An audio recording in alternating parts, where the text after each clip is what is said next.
Boker Tov, everyone online. We are beginning in just 1 minute.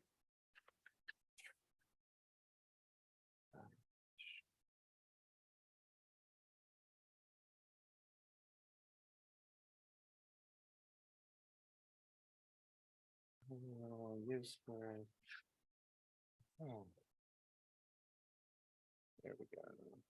Gotta be back here. Okay. Is it? I won't believe need to it's this see it, one. I'll just need to write the page down. 685. And Okay. when exactly would you like to do the Mishra?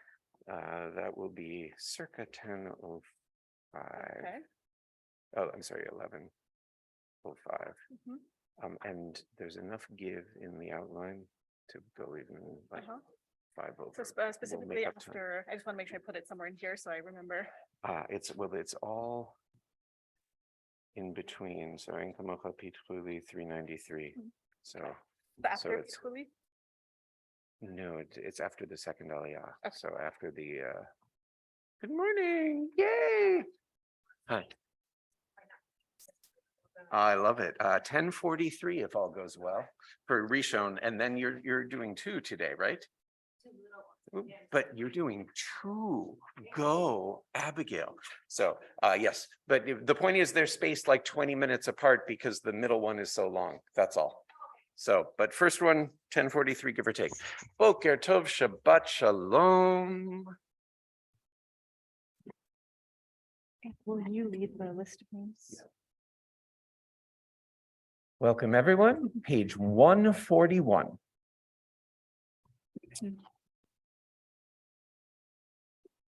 Shabbat Shalom.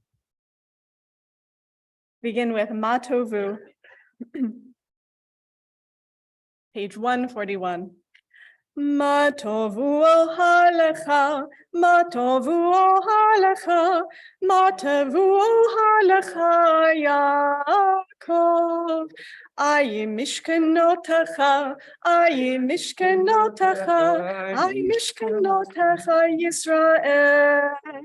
Va'ani stecha.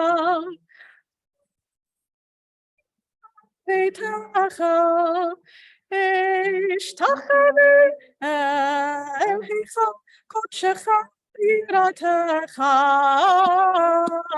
Matovu ohalecha, Matovu ohalecha, Matovu ohalecha Yaakov.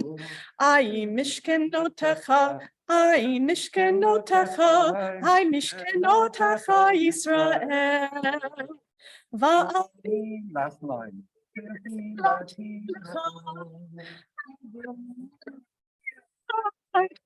So Elohim Chastecha Ani Matishecha Matovu ohalecha Matovu ohalecha Matovu ohalecha Yaakov Ai mishkenotecha Ai mishkenotecha Ai mishkenotecha Yisrael. Page 153.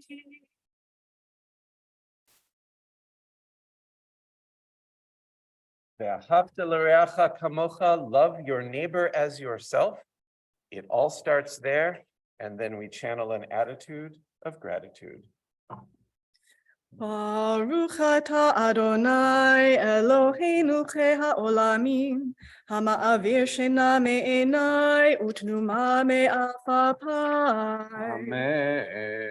Baruch atah Adonai Eloheinu chei ha'olamim hanoten lasech vivina lehachvin ben yom uven laila. Amen. Baruch atah Adonai Eloheinu chei ha'olamim Roka haaretz al hamayim. Baruch atah Adonai Eloheinu chei ha'olamim Hokeach ivri. Amen. Baruch atah Adonai Eloheinu chei ha'olamim Malbish arumim. Amen. Baruch atah Adonai Eloheinu chei ha'olamim Matir Asurim. Amen. Baruch atah Adonai Eloheinu chei ha'olamim, zokef kefufim. Amen. Baruch atah Adonai Eloheinu chei ha'olamim, hamechin mitzadei gaver. Amen. Baruch atah Adonai Eloheinu chei ha'olamim, she'asa li kol tzorki. Amen. Baruch atah Adonai Eloheinu chei ha'olamim, ozer Yisrael bigvura. Amen. Baruch atah Adonai Eloheinu chei ha'olamim, oter Yisrael betifara. Amen. Baruch atah Adonai Eloheinu chei ha'olamim, she'asani betzalmo. Amen. Baruch atah Adonai Eloheinu chei ha'olamim, she'asani bat chorim. Amen. Baruch atah Adonai Eloheinu chei ha'olamim, she'asani Yisrael. Amen. Baruch atah Adonai Eloheinu chei ha'olamim, hanoten la'ayef koach. Amen. Page 163. Baruch atah Adonai Eloheinu melech haolam, asher yatzar et adam b'chokhmah, u'baravo nekvim nekvim chalulim chalulim, galui v'yadua lifnech yiseh kavodecha, she'im yipater echad mehem u'yisata mechem, אי אפשר להתקיים ולעמוד לפניך. ברוך אתה אדוני רופא כל בשר ומפליא לעשות. Page 165. Elohai neshama shenatata bi tehorahi. Elohai neshama shenatata bi tehorahi. Elohai neshama shenatata bi tehorahi. Elohai neshama shenata abi tehorahi. Elohai neshama shenata abi tehorahi. Elohai neshama shenata abi tehorahi. Elohai neshama shenata bi tehorahi. Elohai neshama shenata bi tehorahi. 177. Baruch Hu, Baruch Shemo, Chagi, Baruch Shema, Baruch, Baruch Shemo, Chagi, Baruch Shema, Baruch Shema.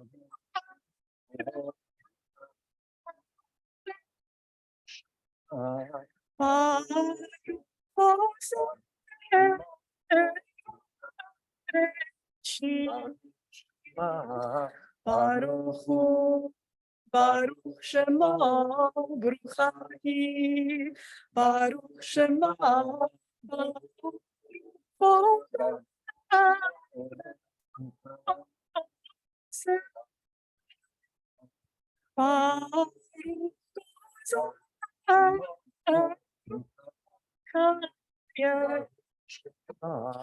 Baruch Hu, Baruch Shema, Bruchahi, Baruch Shema, Baruch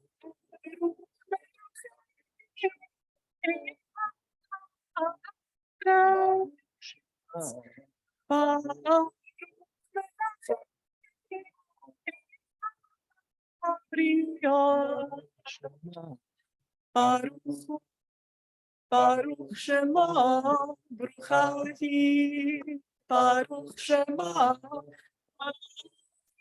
Shalom, Sachar Tov, Lirika, Baruch,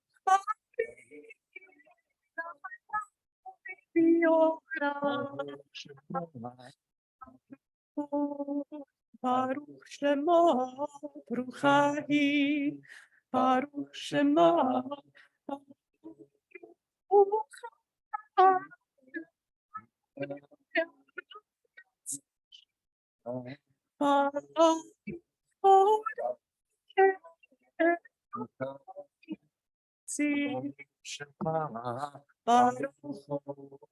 Baruch Shema, Bruchahi, Baruch Shema. Psalm 92, page 209.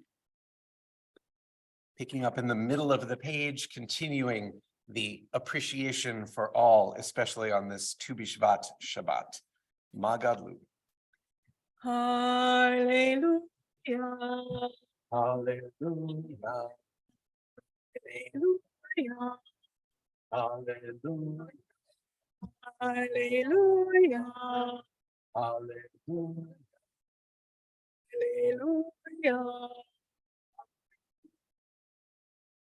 Hallelujah. Hallelujah.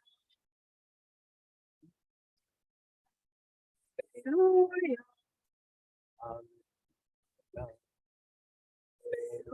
Hallelujah. Hallelujah. My God.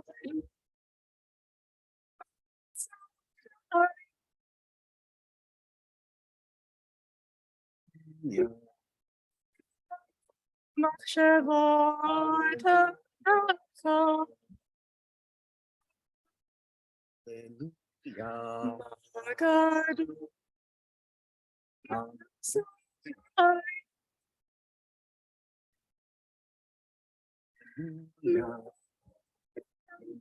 מחשבות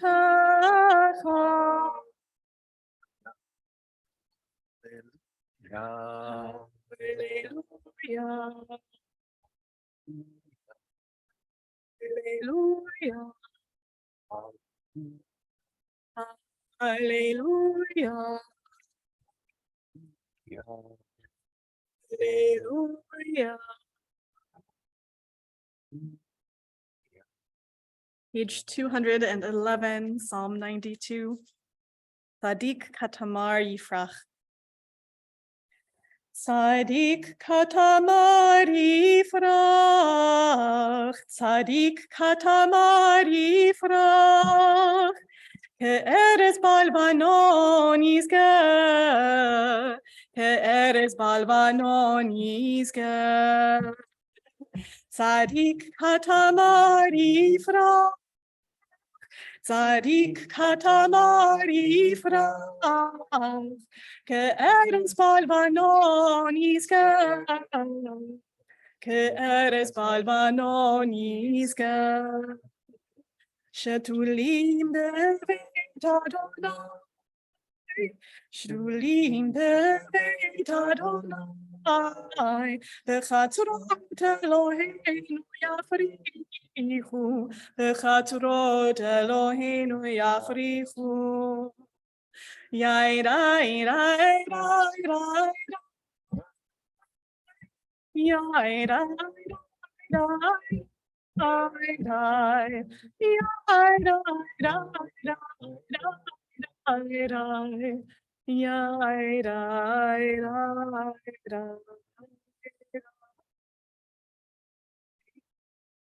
Page 215.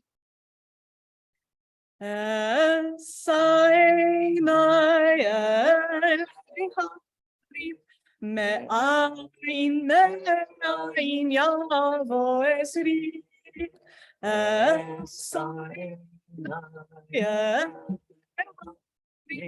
Me'ayin yavo esri. Esri me'im Adonai. Ose shamayim va'aretz. Esri me'im Adonai. Ose shamayim va'aretz. Esri מאין מאין יבוא עזרי אל סיני מאין מאין יבוא עזרי. Page 231.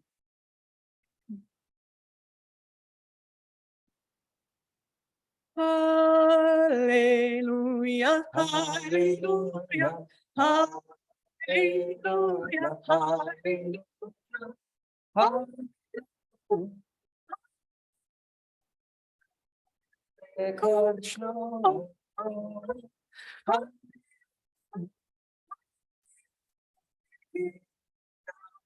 So, hallelujah, hallelujah, hallelujah, hallelujah.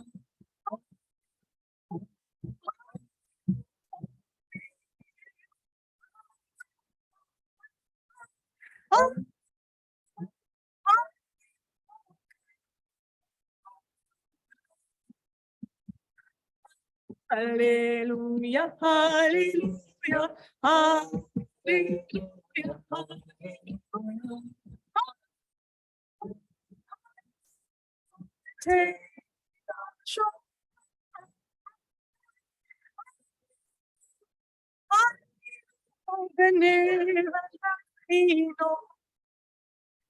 Hallelujah, hallelujah, hallelujah, hallelujah.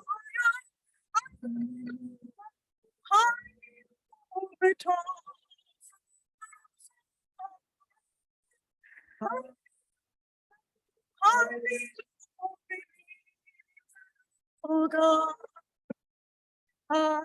Hallelujah, hallelujah, hallelujah, hallelujah.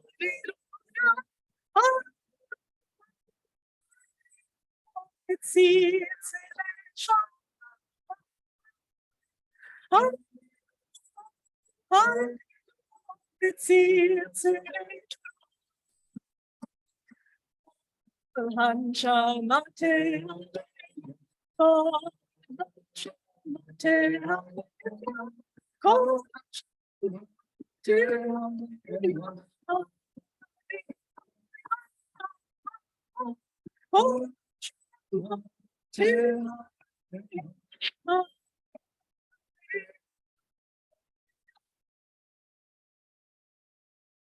Page 235. Listen for the many references of Shir and Shira and song and Zimra on this Shabbat. Shira. Nishmat kocha. Tevarech et shimcha. Adonai Eloheinu bracha b'sar t'varet shema zikra.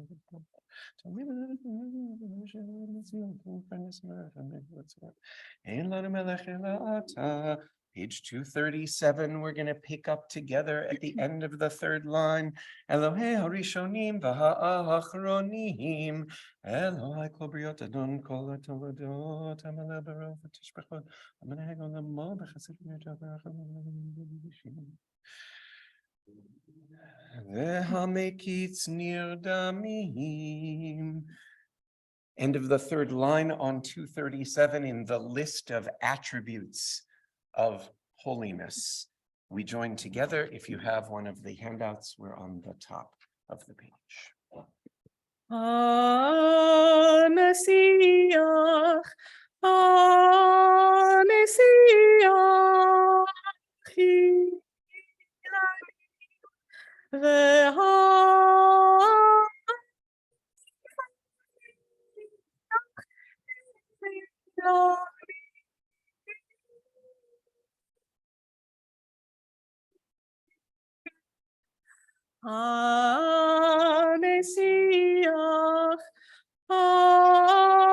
Messiah,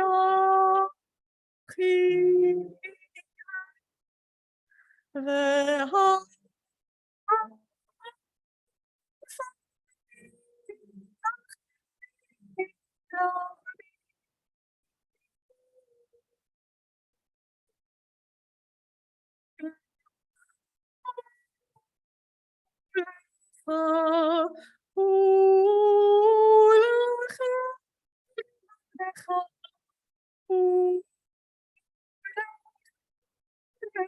לך, אנחנו מודים, אנחנו מודים, אנחנו מודים.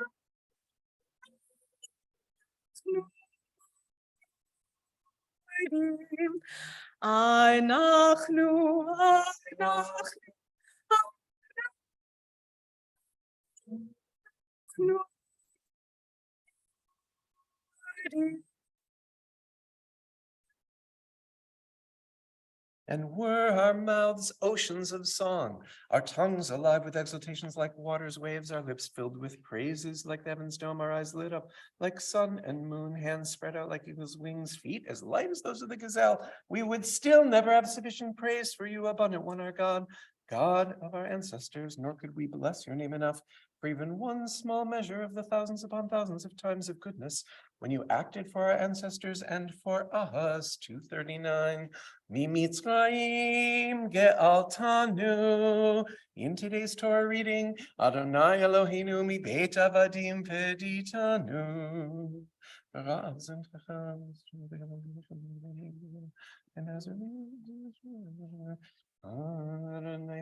lanetzach al ken heverim shepilak tabanu.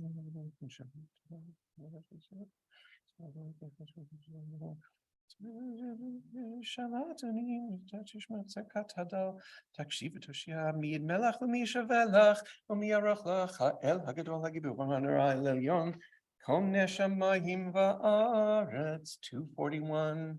Nahalelcha, Neshabechecha, Nefarecha, Nevrechet Shem Kodshecha, Ka'amur LeDavid, Barchi Nafshi et Adonai, Vechol Kravai, Et Shem Kodshohu.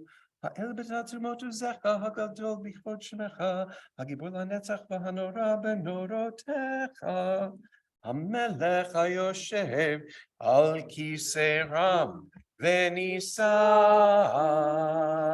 שוכן על דמרו, וקדוש שמו. כתוב בצדיקים בלילה ישרים לבתילה, בפי ישרים תתרומם, ובדברי צדיקים תתברך, ובלשון חסידים תתקדש, ובקרב קדושים תתעלה, ובמקלות רבבות עמך בית ישראל.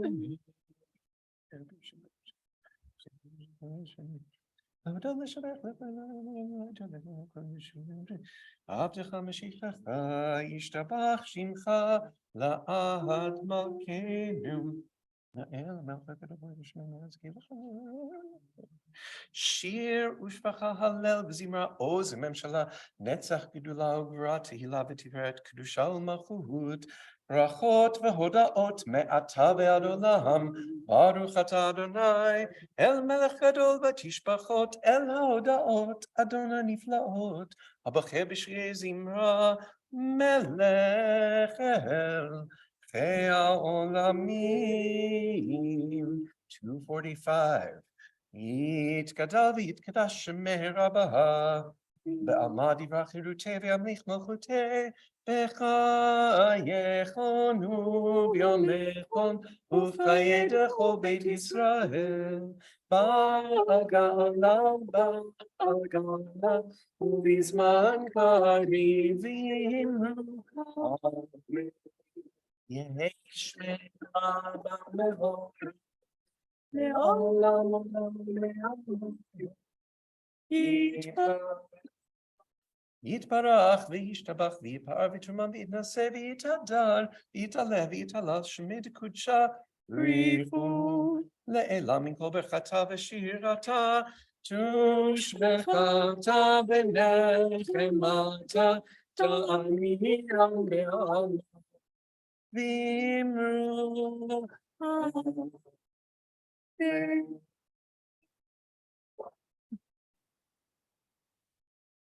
Page 247. Yai da da da da da da da da. Yai da da da.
Baruch atah Adonai Eloheinu melech haolam yotzer or v'orech choshev oseh shalom u'orech atah.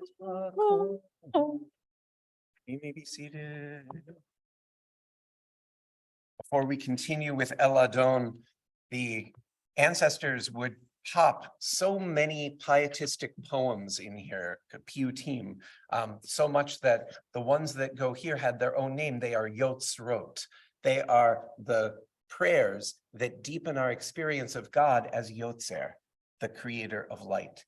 And from light, the creator of the way that light anchors our entire existence on earth, with no category more central than trees. So on this Shabbat, immediately before Tu B'Shvat, with a finger where we are, back on page 760, Howard Nemerov, one of many wonderful voices from the larger culture that find their way into our Siddur. To be a giant and keep quiet about it, to stay in one's own place, to stand for the constant presence of process, and always to seem the same, to be steady as a rock and always trembling, having the hard appearance of death with the soft, fluent nature of growth, one's being deceptively armored, one's becoming deceptively vulnerable. To be so tough and take the light so well, freely providing forbidden knowledge of so many things about heaven and earth, for which we should otherwise have no word. Poems or people are rarely so lovely, and even when they have great qualities, they tend to tell you rather than exemplify what they believe themselves to be about. While from the moving silence of trees, whether in storm or calm, in leaf and naked, night or day, we draw conclusions of our own, sustaining and unnoticed as our breath, and perilous also, though there has never been a critical tree about the nature of things.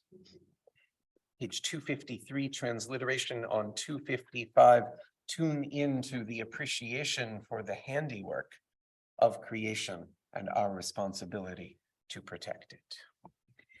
El Adon HaKol HaMa'asim Baruch V'Vorach Fi Kol Neshama V'Godlo V'Tuvo Olam Da'at U'Dvuna Sovivim Oto Hamid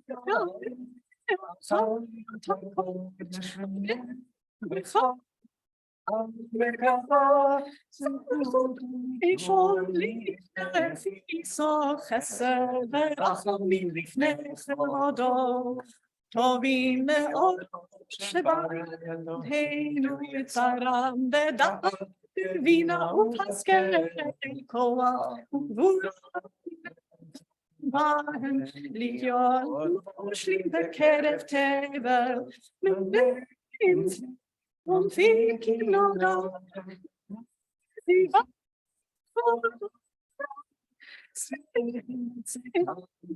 עושים בלבואם, עושים באין רצון כנוע.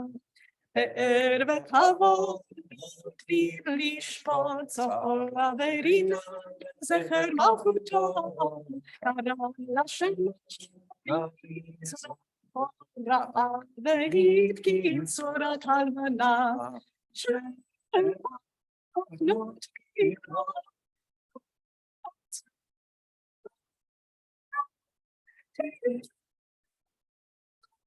גדולה, סרפים ואופנים וחיות הקודש,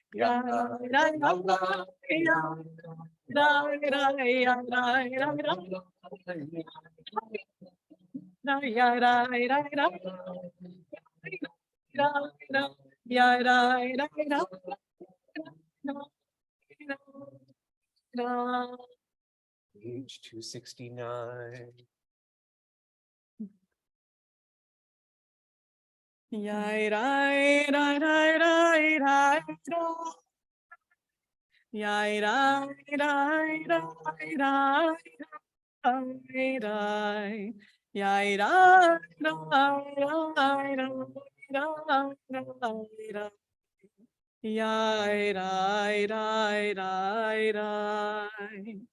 אור חדש על ציון תאיר, אור חדש על ציון תאיר, ונזכר כולנו במהרה לאורו, ונזכר כולנו במהרה לאורו.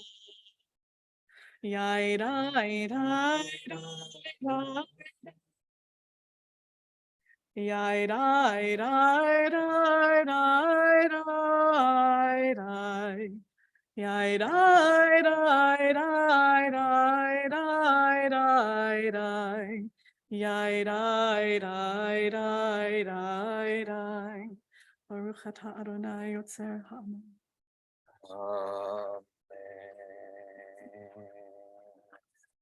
Page 275, the end of the prayer of love and connection with Torah, leading us into the Shema.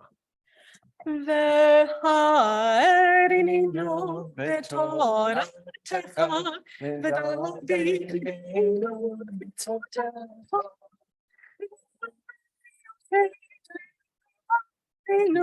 לאהבה וליראת שמך, והארינו בתורתך ודרבי ליבנו במצוותיך.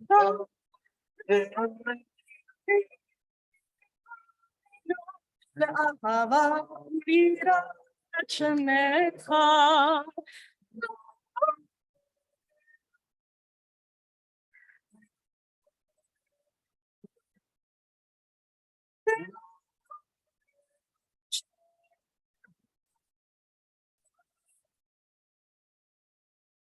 והארינו בתורתך ודרבי ליבנו במצוותיך.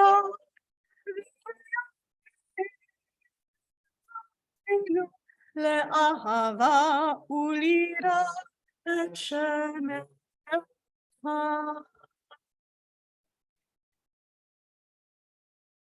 ירשם קודשך הגדול והרבה תחנון נגילה ונשמחה בישועתך.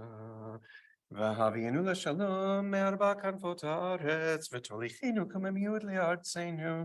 יהיה פה ישועות אתה, וקרבתנו לשמך הגדול, סלע באמת.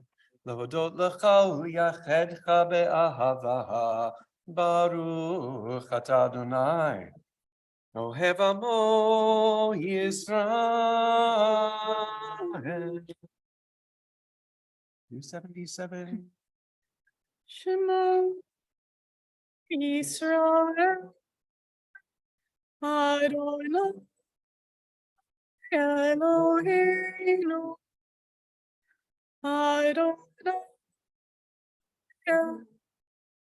אחד.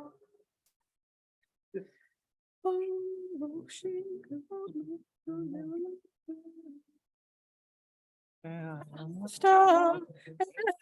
אדוני אלוהיך בכל לבבך ובנפשך ובכל מאודיך, והיו הדברים האלה אשר אנוכי מצווך היום בך ושיננת לך ודיברת בה, בשבתך בביתך ובלכתך בדרך ובשוכבך ובך וקשרתם להיות על ידך והיו לטוטפות בידיך וכתבתם על מזוזות ביתך ובשעריך.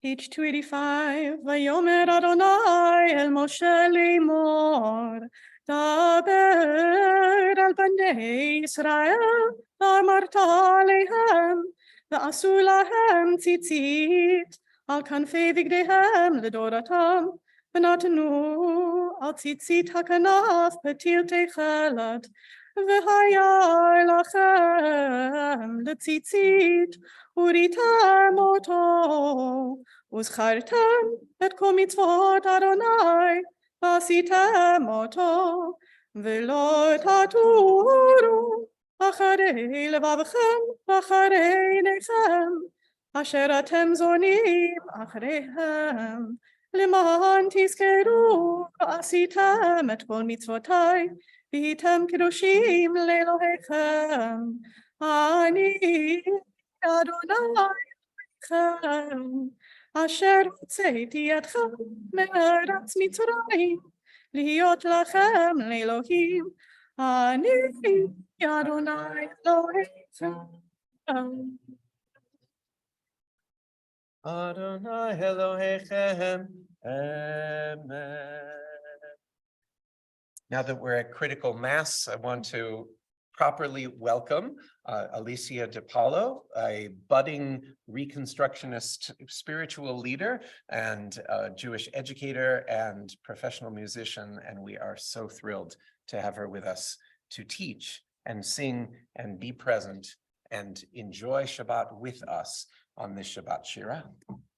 Thank you so much, and Shabbat Shalom. It is such a delight to be with you this morning with the sun streaming in and your beautiful voices and prayers lifting up and joining together. So happy to be here. As we move into Micha Mocha, we think about all of the different ways that we move from bondage into freedom and the ways that we can support others in doing so. And we also have the gift from our texts, from our tradition of knowing that redemption isn't a linear thing. We have cycles in our liturgical year, in our understanding of the pursuit of justice that show us that we'll move again and again from bondage to redemption. And that once we are free, that's not the end of it. We hear in our Parsha today that the Israelites, their joy and jubilation quickly turns to fear for what is to come. After that moment of redemption, life still goes on, and we find ourselves in a strange land, or we find ourselves supporting those who have left their homes, left war and famine and unthinkable atrocities to a new life, and it's only just the beginning. So we hold all of these thoughts, the cyclical nature of justice, what comes next, joy and grief and fear all commingling together as we sing together, Micha Mocha, on page 291. This, of course, leads into the Amidah. Alicia and I, and also our mutual friend, Ben Pagliaro, who's down the hall with our kids today, grew up in the Reformed tradition, and there's a very common and powerful and moving melody for the Kedusha, the third stanza of the Amidah, which we don't often get to do. Today, we're going to try the Bon Yeshur HUC classic Kedusha, and I think if we're open to it, the melody, the singer, and the words will all move us. Page 291, the cyclical nature of redemption and justice.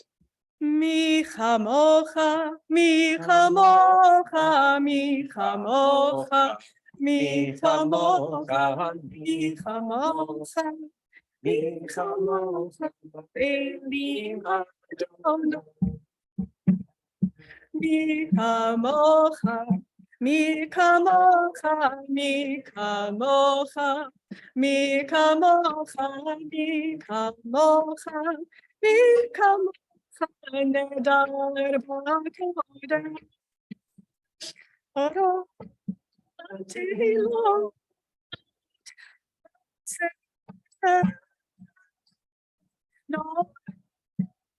תהילות, עושה מי כמוך, מי כמוך, מי כמוך, מי כמוך, מי כמוך, מי כמוך באלים אדוני. מי כמוך, מי כמוך, מי כמוך, מי כמוך, מי כמוך, מי כמוך נדר בקודש. יאי ראי ראי ראי, יאי ראי ראי, יאי ראי ראי ראי, יאי ראי ראי, יאי ראי שירה חדשה שלפו גאולים לשמחה שפת הים, יחד כולם פורבים לפורם, עוניים נוחים לבן, צור ישראל, צור ישראל, ישראל,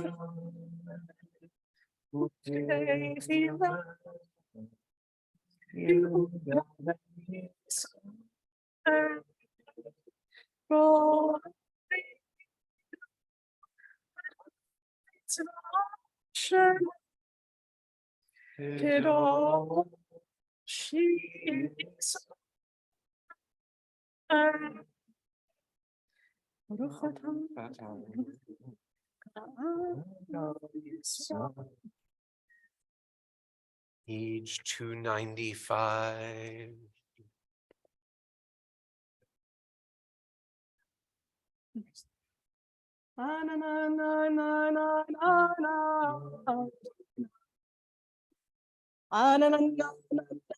שפתיים תפתח,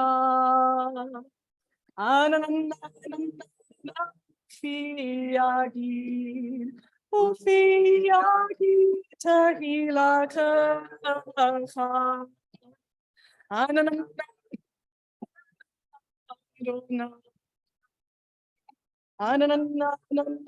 שפתיים תפתח,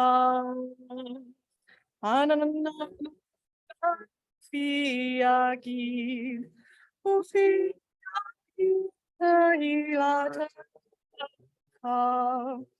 ברוך אתה אדוני אלוהינו אלוהי אבותינו ואמותינו, אלוהי אברהם, אלוהי יצחק, ואלוהי יעקב, אלוהי שרה, אלוהי רבקה, אלוהי רחל ואלוהי לאה, האל הגדול, הגיבור והנורא, אל עליון, גומל חסדים טובים וקונה הכל, וזוכר חסדי אבות ואימהות, ומביא גאולה לבני בניו, למען שמו באהבה.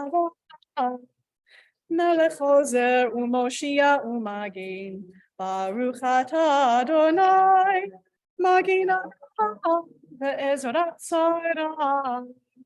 אתה גיבור לעולם אדוני, רב להושיע, מושיע רוח, מוריד השם, מחכה חי בחסד, מחיה כל חי ברחמים רבים, סומך נופלים ורופא חולים, ומכיר אסורים, ומקיים אמונתו לשלום. מי כמוך בעל גבורות, מלך ממית ומחיה, ומצמיח ישועה, ונאמן אתה לחיות כל חי. ברוך אתה אדוני, מחיה כל חי. 303. נקדש את שמך בעולם, כשם שמקדישים אותו בשמי מרום, ככתוב נביאך, וקרא זה עמו. קדוש, קדוש, קדוש, אדוני צבאות, מלוך הארץ, כבודו.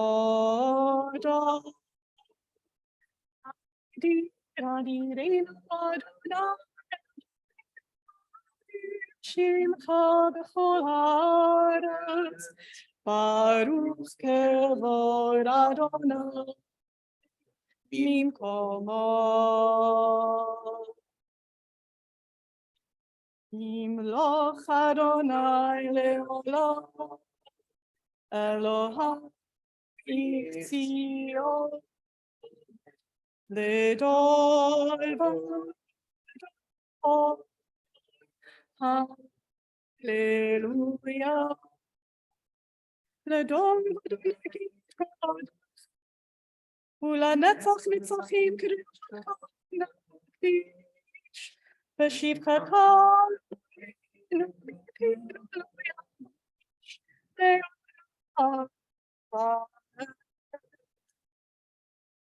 יא מלך גדול וקדוש אתה.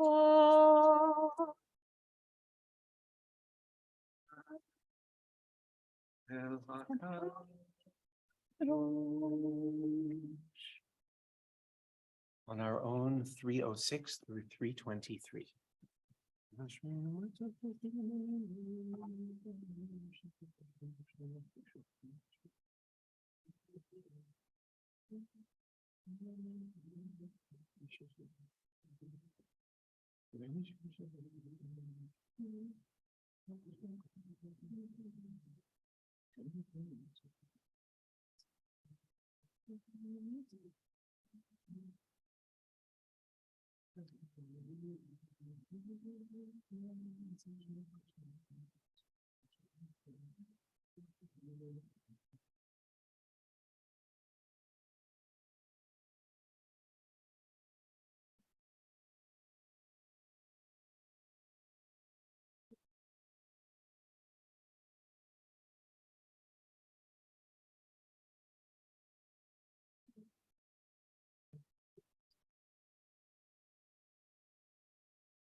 And Yashar Amida, page 323.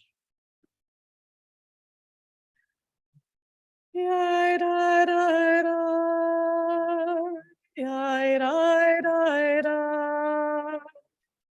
Yai da da. Yai da da. Yai da da. Yai da. Yai da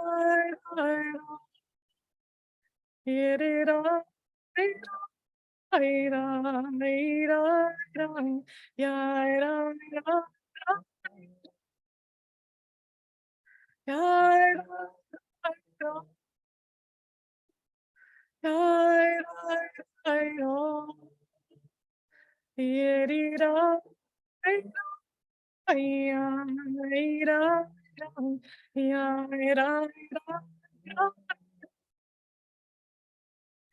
Sim shalom,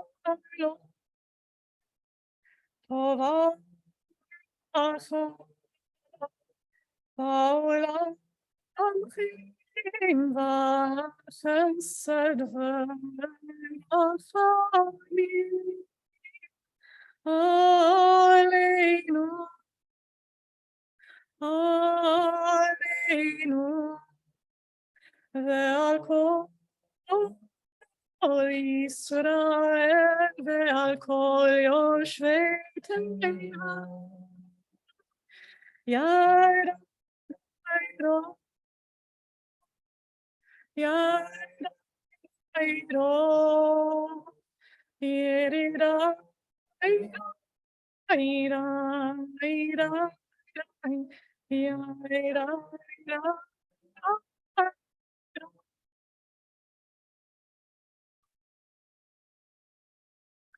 Achinu Avinu Kulanu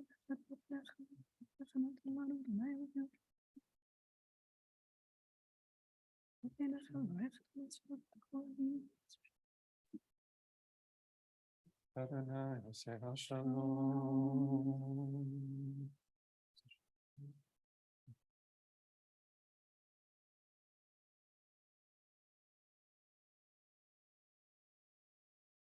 And then 323 at the bottom.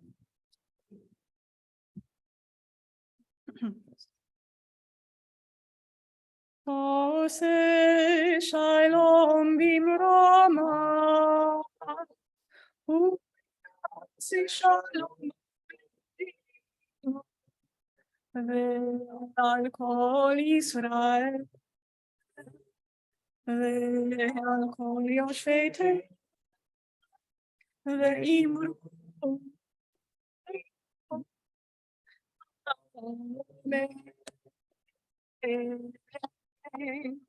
Oseh Shalom Bimrama Oseh Shalom Aleinu Ve'al kol Yisrael Ve'al kol yoshvei te'ila Ve'imru Amen. Oseh Shalom Bimrama Oseh Shalom Aleinu Ve'al kol Yisrael Ve'al kol yoshvei te'ila Ve'imru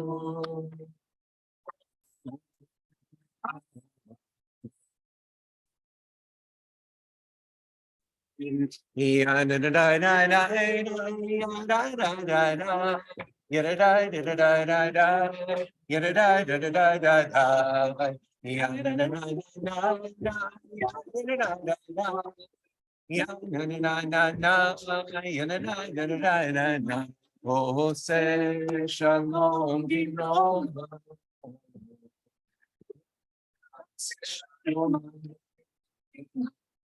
Ve'al kol Yisrael Ve'al kol yoshvei te'ila Ve'imru Amen.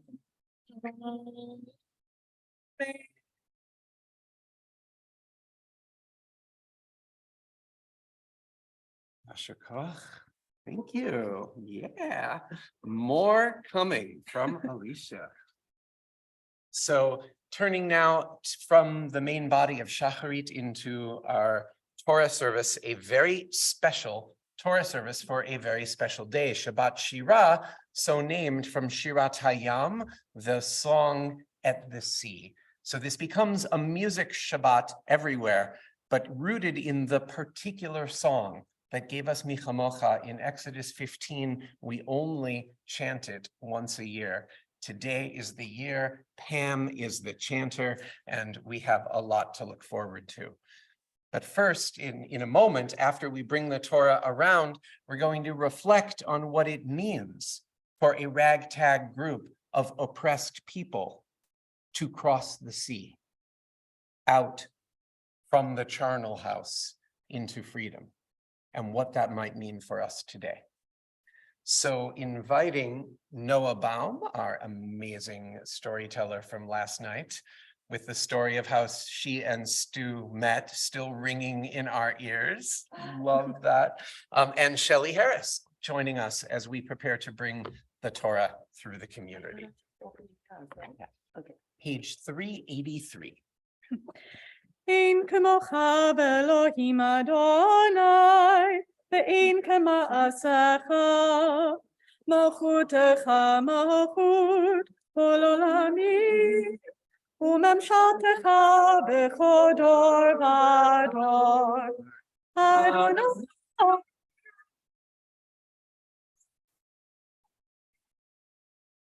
Adonai,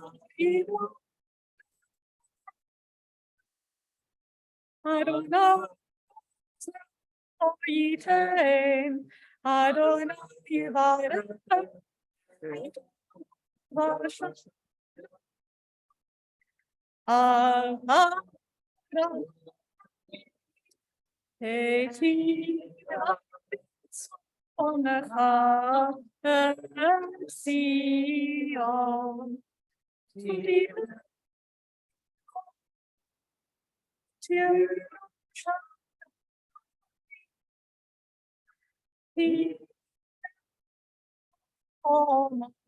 Yerushalayim.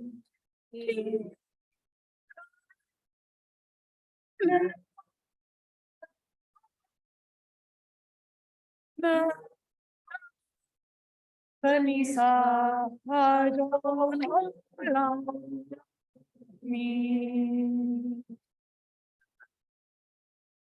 Page 385 at the bottom.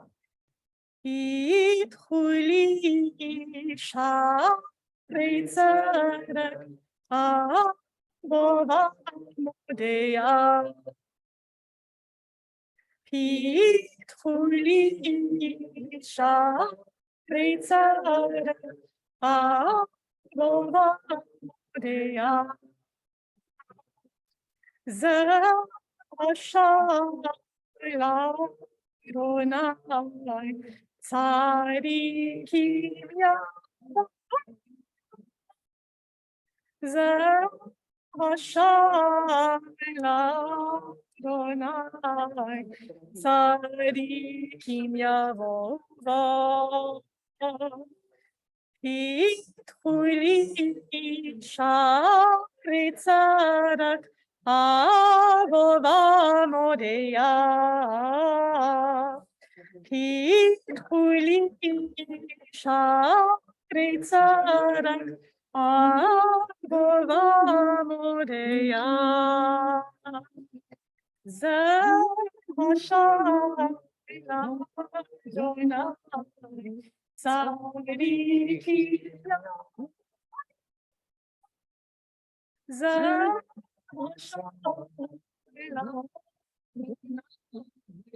Tzadikim Yahweh. 393, we will lead, and everyone responds.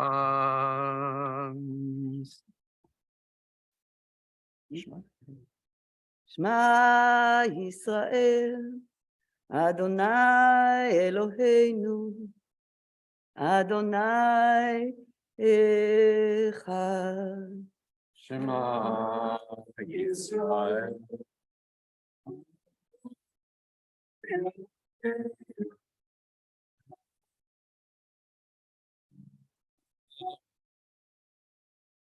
אחד אלוהינו, גדול אדוננו, קדוש שמו.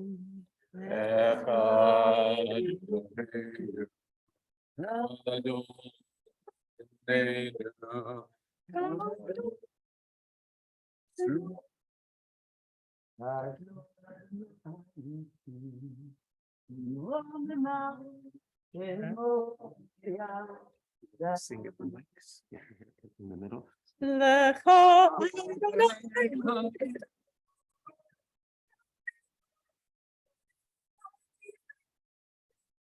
והנצח והחול, יכול בשמיים ובארץ, יכול בשמיים ובארץ, לך אדוני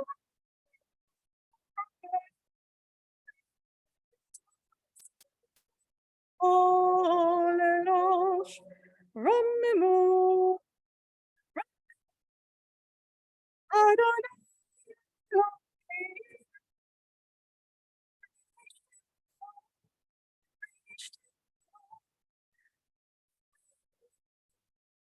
קדוש הוא, רוממו, רוממו, אדוני כי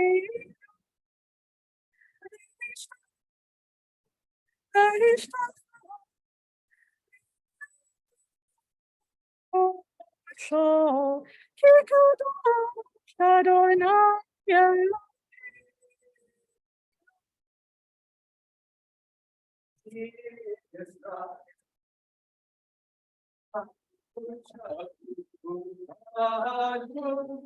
Yisrael ve'oraita, u'shabrichu chadhu, Torah, Torah, hallelujah. Torah, Torah, hallelujah, hallelujah. Torah, Torah, hallelujah. Torah, Torah, hallelujah.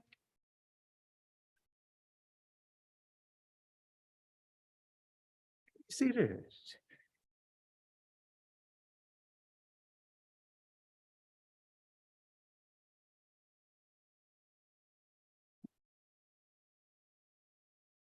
As if Shabbat Shirah wasn't enough. The song at the sea and extra music and having such a wonderful guest davener with us as Alicia, more coming soon.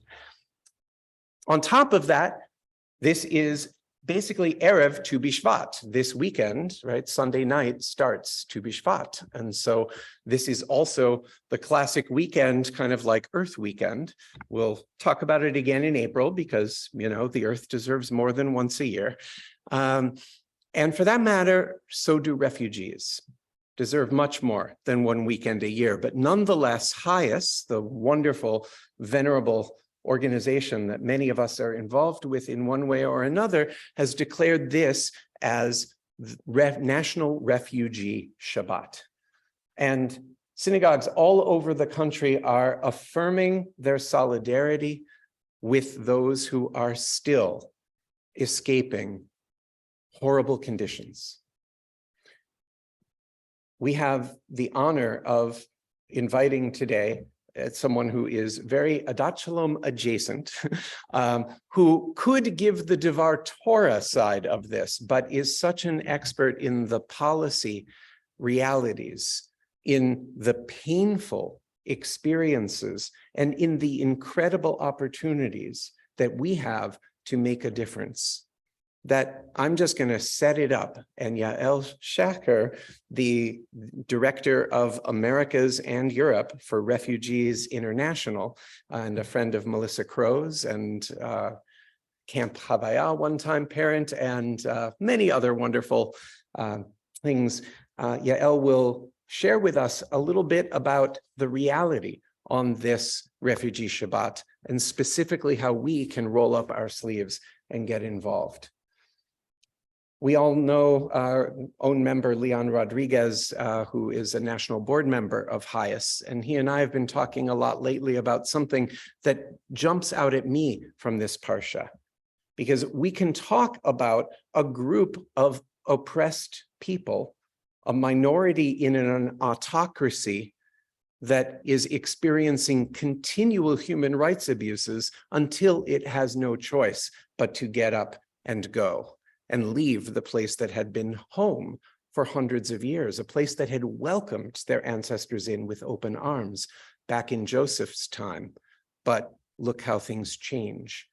And that alone is a story that has driven so many of the tens of millions of refugees who are now streaming across borders, to state the obvious, the war in Ukraine, and so many other continuing places where violence is endemic, part of the equation.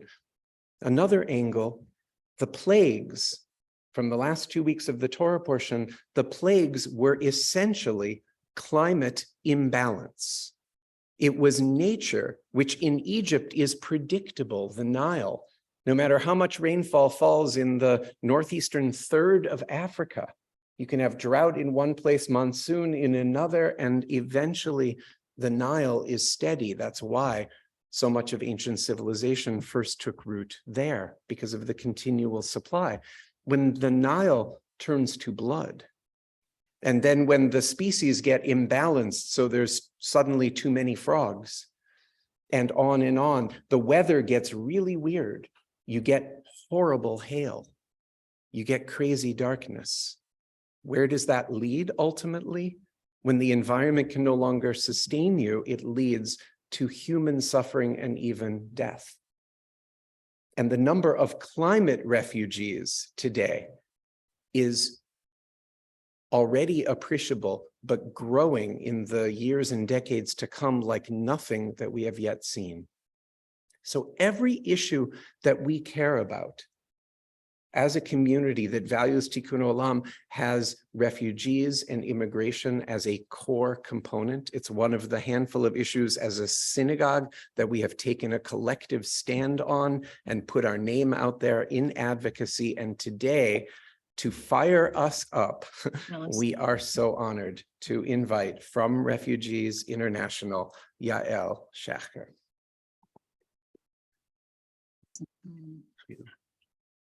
Thanks for that generous introduction. I hope I do it justice. Thank you for having me. Closer this one. Okay. Hi, everyone. And yes, there should be more weekends. My daughter Emma, who went to Havaya, is now preparing for her bat mitzvah about Megillat Root, which is also kind of about welcoming people who are, not from your community into your community. I am forever, indebted to HIAS for bringing my grandparents to this country from displaced persons camps after World War II. And it's an honor to be speaking on their Refugee Shabbat. So, there are two ways to sort of come to the United States as a refugee. You can flee your home country and go to a third country, and from there come to the United States through something called the Refugee Resettlement Program. That's like something like my grandparents did, who were in a camp somewhere and then were sort of vetted overseas and then, were brought to the United States as refugees. There's another way to come, which is to come to the border and get here and ask for asylum. Both of those groups of people have to meet the same standard. They have to prove that they fled persecution in order to gain refugee status in the United States. And it's a pretty technical definition. Unfortunately, it's not, I fled violence in my home country. That's not enough. It's not, my house was destroyed by a hurricane. Can you please let me in? It's not enough. The refugee standards is actually pretty high. You have to prove that you were persecuted, specifically you individually, on the basis of your race, your nationality, your political opinion, your religion, or your membership in a particular social group. That last one's a little bit vaguely defined. And it's the one that people use for a lot of people these days, because that standard that I just mentioned was created after World War II with very particular people in mind. It's been 75 years since we updated that standard, and that's why we have so many people coming, and there's a lot of uncertainty as to whether they're not actually get the status and get the protection that they're asking for. During the Trump administration, both forms of protection, both the resettlement system from overseas and asylum at the border, were pretty much turned off completely. Very few people were able to access the resettlement program, and almost nobody could access asylum at the border either. The Biden administration, just to get into the policy of it, has tried to sort of rebuild both of those programs. But as I said, even if we got to the status quo ante the Trump administration, there would still be gaps for like all the people who are escaping the kinds of things that don't neatly fall within those definitions. But I think if you asked anybody here would say, yeah, that person needed to leave. And so, or needed to find some help and needed to get some help. The conflicts that we have today are protracted, complicated. Sometimes it's not state actors who are committing the violence, so it's a little bit harder. Sometimes it's things like climate that are pushing people. So both of them are, again, trying to be rebuilt, but there's a lot of need and not enough, I would say, political will, where people are just standing up and saying, yes, I believe in asylum. I think we should even let more people in for these reasons, for the reasons I just articulated. We need to have a more capacious standard. We need to be more welcoming. If anything, what you hear, I think we all, if you follow the news at all, hear is there are way too many people coming, right? There are way too many people. How are we going to deal with this? So I just wanted to, so basically right now we are dealing with a situation where the first wave coming, the refugee resettlement program, is still quite limited. And the second one is really strained and highly politicized, right? The asylum option. So I promised I would get to like what you could do to help, because I feel like I don't want to leave it at that. There are a couple of really interesting things. I would argue that like none of the solutions put forward by the Biden administration so far on this issue are particularly comprehensive, or getting at the fundamental issue of how do we as a community in the United States come together and say, these are the people we would like to welcome. This is the standard you have to meet. This is the number we want to bring in. There's a lot of debate over that issue. Rather than grapple with that, which is pretty much the heart of the matter, we are doing things around the edges to try to make it more possible for more people to come in. I still think it's worth helping on that issue because the need is so great. So here's some of the things that you can do. One is the administration is turning to private sponsorship for refugees and parolees, people coming in at the border from the Western Hemisphere mostly. It started a new program where it used to be sort of like agencies sort of interface with both the State Department and the Department of Homeland Security on how to get refugees and asylum seekers sort of into the country. Now there's a lot more effort to sort of get private communities, synagogues like this one, private individuals, just actually sponsor refugees, to come forward and privately sponsor them. So what does that mean? It means two different things. Again, the two pathways sort of have two different types of programs. There's a program where communities can come together. A synagogue could do it, an organization could do it, a group of a couple of families could do it, and sponsor a refugee coming through the refugee resettlement program from overseas. This is something like if you were interested in, and most of the people coming through that program right now, just so you understand, are people from the Democratic Republic of Congo, some people from Afghanistan, people coming from pretty much far away, because these are the people that are coming on that first track that I was talking about. So they're coming from a third country. So let's say somebody from Somalia who's in a camp in Kenya might be able to be eligible for this program. So those are the types of families from faraway countries that you'd be able to sponsor or help sponsor. The other option is a very new program that the administration just started for people from Haiti, Nicaragua, Venezuela, and Cuba. So 4 countries in the Western Hemisphere. Who you can sponsor as an individual or as a group to come in on parole. And those people have a sort of more temporary status with a hope. And again, this is one of those things where we hope there will eventually be congressional action or administrative action that they'll allow those folks to have a more permanent status in the United States. And I've already met with a lot of people sponsoring Haitians through this program. As many of you may know, the situation in the countries I mentioned, Venezuela, especially, there are 7 million Venezuelans who are displaced in our hemisphere. Most of them are not anywhere near here. They're in Colombia and Peru, but this is an opportunity to sponsor a Venezuelan family through that program. Haiti, as some of you may know, is in pretty much the worst.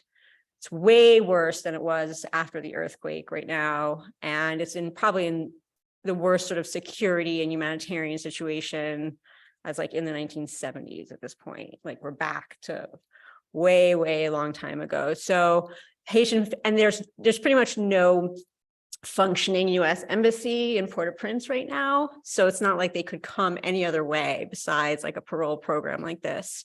So these are the types of things you could do. And I would be happy to provide Rabbi with sort of concrete links and ways you can sign up, after this, but I just wanted to highlight what you could do. And if any of you is interested, like I said, I'll send specific ways for how you could actually sign up or learn more about how to be a sponsor for either of those 2 programs. The 2 other things you could do. Some of you may have heard that at least since this last spring, so we're coming almost upon a year on this now, there have been buses of people coming from the US-Mexican border to our area, to DMV. I've been very involved with an organization called Sanctuary DMV and mutual aid groups that actually welcome these buses. There are some synagogues in DC that serve as sort of welcome centers where the buses go. The Congregation Action Network is actually very involved in this. The DC has recently set up an office that's also, the city of DC has also set up an office that's helping, but Montgomery County actually has also done this. There's a shelter in maybe, I'm sorry if I'm telling you something you already know, but Montgomery County has a shelter that's actually welcoming and hosting the folks who come and want to stay in this area rather than like move on to New York or somewhere else. And there's a lot of need. It's mostly being organized by the mutual aid and Sanctuary DMV, a link for which I will provide the rabbi to pass on. But the kinds of things you could do, like if you wanted to volunteer, are, for example, provide transport for somebody who needs to get to an appointment. Food, there's a desperate need for food at these welcome centers when people get off the buses, and new clothes, fresh clothes. These are people who are coming straight from the border. They really don't have anything. If you're a lawyer or you're a doctor, your skills will be needed because these folks have needs. They have legal needs. They have medical needs. There's a lot of ways that you could pitch in. If you speak Spanish, fantastic. You can definitely help translate. So these are things that, depending on what your skills are, a volunteer just to help with food and transport, translation if you can, medical or legal service would be amazing. So last weekend I was at an asylum clinic. You don't have to be an asylum attorney to do this, to help people basically fill out paperwork, right? To sort of start the process of applying for status in this country. So there's many, many ways you can volunteer. And if that is something you'd like to do, that is definitely something. And it's happening right now. Buses are coming every week. to DC, to Montgomery, and then to Montgomery County as well. And then the last thing is a more political action that I leave to you, but over the next few months, because as you all know, the House flipped sides. So the House is now Republican dominated and controlled, and the Senate is still majority Democratic. There are going to be incessant, and I mean every week, hearings about the border in the House. In the Judiciary Committee, in the House Oversight Committee, the House Homeland Security Committee, every committee with remote jurisdiction over the issue of immigration and the border is going to hold a hearing to fuel the language of hate, the language of invasion, the language of we have to close down the border, we have to end asylum, and to use it for political reasons, obviously. It's also most of the Congress people on these committees do not come from border districts. This is going to be happening. It's going to be in the news. And this week, and one of the most important committees is the House Oversight Committee, whose ranking member is none other than Jamie Raskin, who I think represents you all. So if you are so inclined to follow this at all, he is the person to be in touch with. Jamie Raskin, you can write to him, you can tell him how you feel about asylum. He is going to be busy on this issue for the next couple of weeks. And really thinking about, and so to tell him why keeping asylum alive is important to his constituents. I think he understands the policies, he understands where people are coming from, but hearing from you, especially any of you who actually do interact with some of the folks who are coming from the border through the buses that I just mentioned before and talk about who these people are. As you can imagine, the witnesses at these hearings are not asylum seekers themselves. Ever, right? So it's important to get those voices out there and to have your voices heard if you have a different point of view that you want to share. So thank you so much. Oh, thank you. Kol hakavod, and what Yael does and all her colleagues at Refugees International and these other amazing NGOs is truly avodat hakodesh, holy work. And we thank you for it. We're about to read the Song at the Sea and hear about that moment when we were the refugees who needed to get out and often missed, which explains the weird maftir, right? We've got this highfalutin Micha Mocha Torah portion, and the maftir is this little reminder about Amalek and the vulnerability that we as a band of refugees experienced on our way out, not finding safe harbor and welcome, even though we met the criteria of being refugees. So when we get to that maftir, tune in just a little extra to remembering Yael's teachings and plugging in to the work that our second aliyah, who is Jerry Kickinson, who is very active with the Congregation Action Network and Sanctuary DMV, and we need to plug in. There is so much more we can and should do. And on this refugee Shabbat, as we remember when we went out from Egypt, let us recommit to doing even more in this year ahead. Thank you. Thank you. Okay. All right. So 3 aliyot today from the beginning, middle, and end of Parshat Beshalach, starting at chapter 13, verse 17 in the book of Exodus. ויעזור ויגן וישל לכל היחסים בו ונאמר אמן. הכל וגדל אלוהינו נתנו כבוד לתורה יעמוד. דוד בן בנימין בטוב על העלייה הראשונה, ברוך שנתן תורה לעמו ישראל בקדושתו. ואתם מדליקים לאדוני אלוהיכם חיים כולכם היום. If you have the book with the picture on the cover, this is the revised version of the Chumash. We will be on page 434. If you have the other version, we'll be on page 478.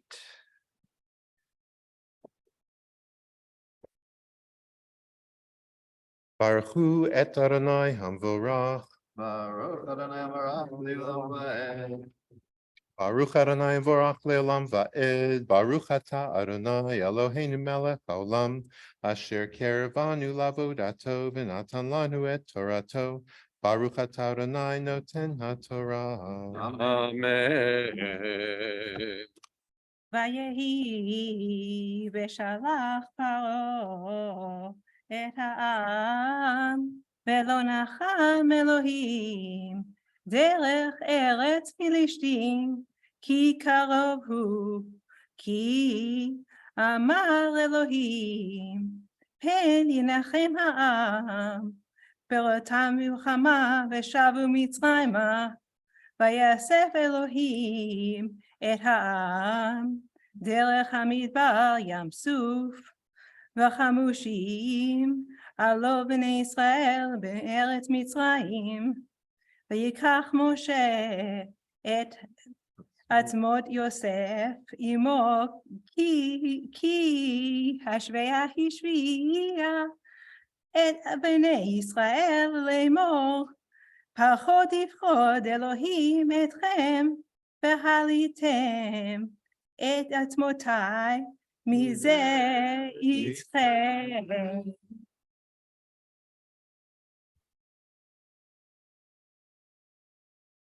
Baruch Ata Adonai Eloheinu Melech Haolam Asher Natan Lanu Torat Emet V'chaye Olam Nata B'tochenu Baruch Ata Adonai Noten HaTorah. Amen. And yeah, thank you. If I can say, today is would have been my father's birthday, and I was trying to think in my mind, 90, I don't know, late 90s, let's say. And he was also a refugee from the Shoah and came here with the help of, I believe it was Hayes. So I'm thankful for that, and thank you for your presentation today. And also a baby was born in my family this week, named after my father, my second cousin who lives in Sweden. So that's a nice Mahaya. So proud. Thank you. Very worth the aliyah. Yasher koach. Thank you. And yasher koach to Abigail, still a newish Torah reader, and we are so grateful. And to underscore the power of those words, pakod yifkod, remember, surely remember, to take my bones up from here. Why do we remember something that happened 200 years earlier? Here at this moment of the Exodus, when those words were originally said by Joseph at the end of his life back in Genesis 50. And the Midrash is the Hebrews couldn't get out until they could locate Joseph's bones. And the only one who knew was a woman, Serach bat Asher. And this becomes the basis for this incredible Midrash that connects with a story that even under patriarchy began with 4 strong women, Shifra and Puah, the midwives who disobey Pharaoh's decree, really 5, because Yocheved, the mom, and Miriam, the sister, and Pharaoh's daughter, Bat Paro, right, who all played incredible roles. And then we get Miriam herself. And as we are about to hear, when we get to this second Aliyah for the Song at the Sea, there's a hint that this they could not disconnect, even though sexism tried to minimize Miriam's role. It was so associated with her that we're going to get the repetition from her. Many scholars believe this whole thing was her poem. So never forget the power of women and the power of those who are outside of a formal power structure to leave hints for the future, to keep working toward ever greater equality and inclusion. So very appropriate for you as well, Yeshua. Right. For the Aliyah, Jerry Kickinson, our leading of many, but our leading refugee activist involved with Congregation Action Network, please be in touch to follow up with Jerry on all of the amazing things we can do that Yael just described, and the incomparable Pam Summers to give voice. Yamod. Chiel ben Heshel v'Gitel Aliyah Hashniya. So we're picking up at the very end of chapter 14. And then when we get to the song, it's traditional to rise as we're able. It's also traditional to sing along with selected verses in this very ancient melody. Just join when others sing it.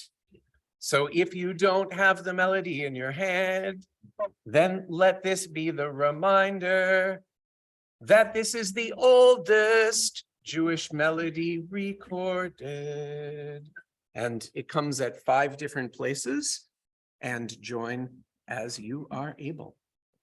We are, as Fred said, we are picking up chapter 14, verse 30. If you have the revised version of the Chumash on page 437. If you have the older version, we're going to start on 481 and then jump forward to 488. There's a disconnect. That's why they made the revised one, so you don't have to do that kind of stuff. Baruchu et Adonai Havarach. Baruch Adonai Havarach leolam va'ed.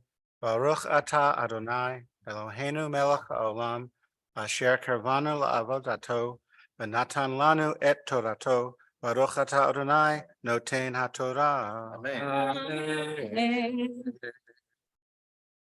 Vayosha Adonai Bayom hahu et Yisrael miyad Mitzrayim. Vayar Yisrael et Mitzrayim met al sfat hayam. Vayar Yisrael et hayad hagedolah. Asher asa Adonai b'Mitzrayim v'yiru ha'am et Adonai v'ya'aminu b'Adonai u'v'Moshe avdo. Please rise.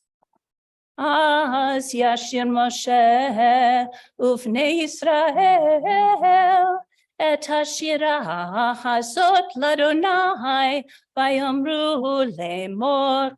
Ashir ki Yehovah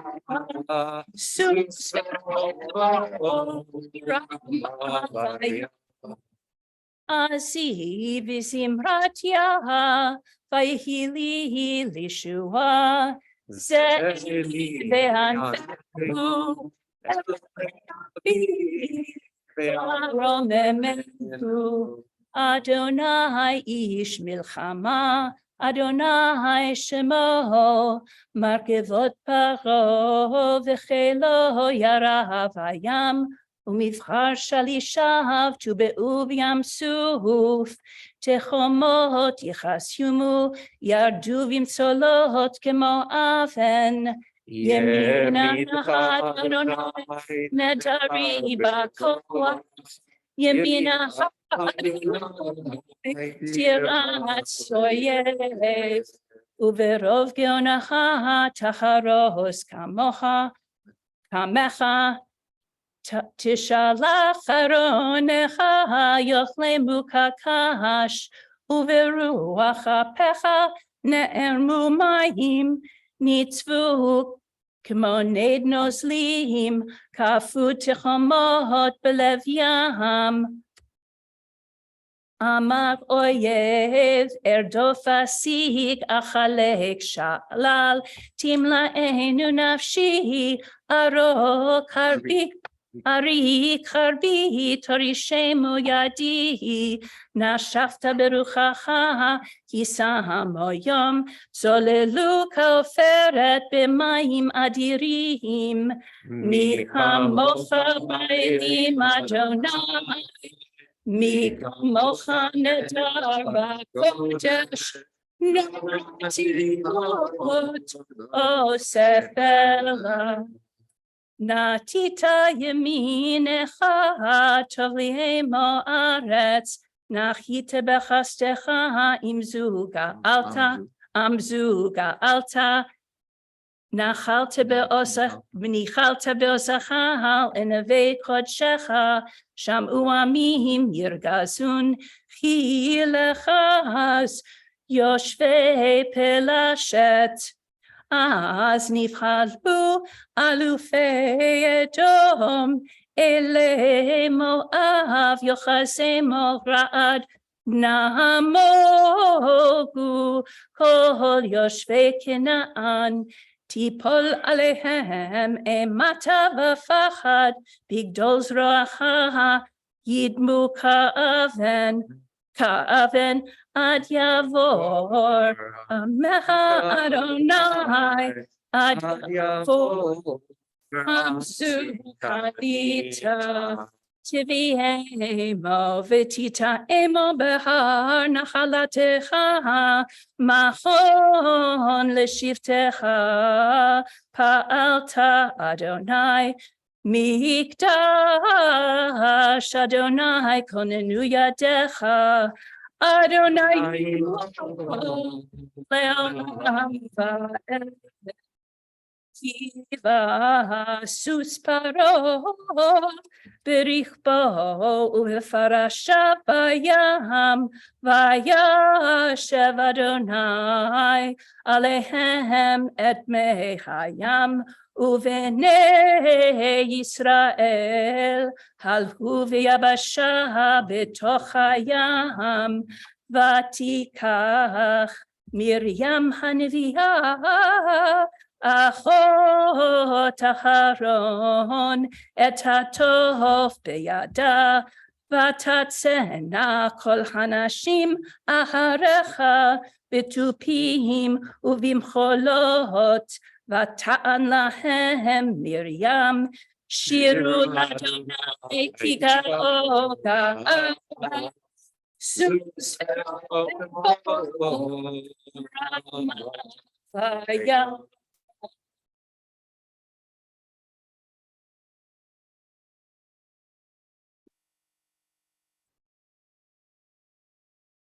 Baruch atah Adonai Eloheinu melech haolam asher natan lanu Torat emet v'chayei olam natan b'tochenu. Baruch atah Adonai noten haTorah. Kol hakavod. I wish everyone could see what it looks like in the scroll. Very well. Especially, I mean, what, can I talk for just 1 minute? Okay, thank you. Okay, so you can probably tell that I love reading this, and I've taught it to 3 different students, but I think I read it during COVID from my home in my pajamas from a chumash.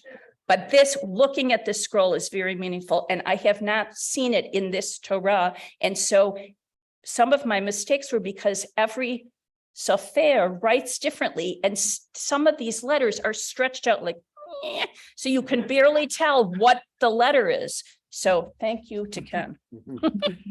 Okay, You're here. I'm done. Yasher koach. Thank you so much, Pam. And again, thank you, Jerry, for all of the holy work on our collective behalf. Be in touch with this man and with the entire team of our immigration advocates and refugee resettlers. Pausing in the Torah reading for the Mishaberach Lecholim, a moment to acknowledge those in need of healing, physical or emotional healing.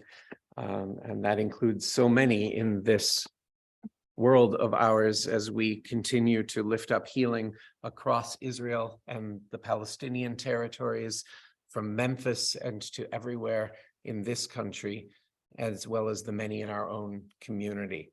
So if you are on Zoom and would like to type names into the chat, at least each other will see them and hear. Anyone who would like to offer a blessing of healing for another or yourself, feel free to rise, and we're going to say as one the names before we do the traditional Mishaberach, which is on page this file here. Somewhere in back, 680 something. Oh, thank you. 685. Wonderful. So together, the names of those for whom we wish our healing. And Anna Batmina. So מי שבירך. אבותינו אברהם יצחק ויעקב, שרה רבקה רחל ולאה הוא יברך ורפא את החולים. אל נא רפאנו, אל נא רפאנו.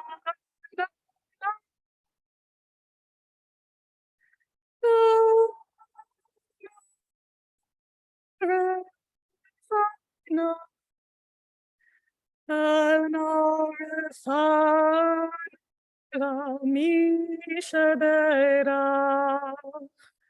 Avotinu Avraham Yitzchak ויעקב, שרה רבקה רחל ולאה הוא יברך ורפא את החולים.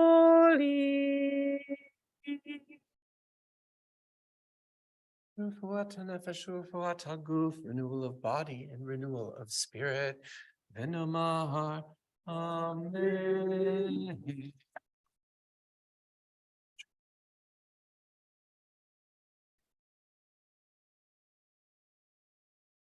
Yamod, Bob Singer, Benjamin Ben Melech, Aliyah Hamaftir. And we fast forward one more time to that Maftir Aliyah. The Rabbi Fred referred to, we're going to mention Amalek. It's on page 448 in the revised version, 507 in the original. We'll be at chapter 17, verse 14. Right. And again, the way that this sticks out is to remind us of the need to not be Amalek, which means to give welcome to the refugees who show up at our border. And Jerry will have a closing word of this after our final reading, the end of Beshalach.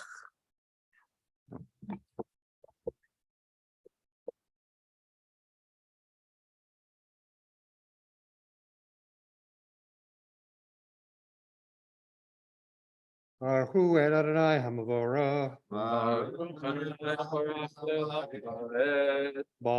Adonai Hamavorach Le'olam Voed. Baruch Atah Adonai Eloheinu Melech Haolam Asher Kirvanu Lavodoto V'natan Lanu Et Torato. Baruch Atah Adonai Notein HaTorah. Amen. ויאמר אדוני אל משה, כתוב זאת זיכרון בספר ושים באוזני יהושע, כי מלכו ימחה את זכר עמלק מתחת השמיים. ויבן משה מזבח ויקרא שמו אדוני ניסי.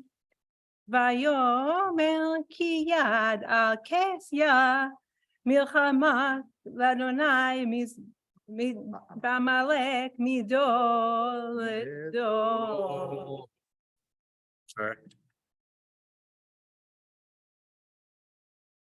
Baruch Atah Adonai Eloheinu Melech Haolam Asher Natan Lanu Torah Emet V'Chayei Olam Natan B'Tochenu.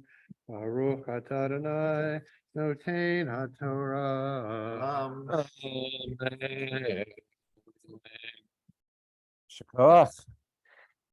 Appropriate to have Bob up here because the crossing of the Red Sea is the end of the pandemic. Thank you for all of the interpreting of the overwhelming facts for us. So we really appreciate Jerry Kickinson, a final word, because on this refugee Shabbat, if we just groove to the words of tradition and appreciate Yael Shaker of Refugees International's eloquence and don't do more, then Refugee Shabbat has not delivered what it is meant to. Thank you, Fred. Rabbi. Just quickly, I want to thank Yael very much for her words, and also add that the Congregation Action Network is working with some groups that Adat Shalom is well connected with. One is Identity, and the other is KindWorks.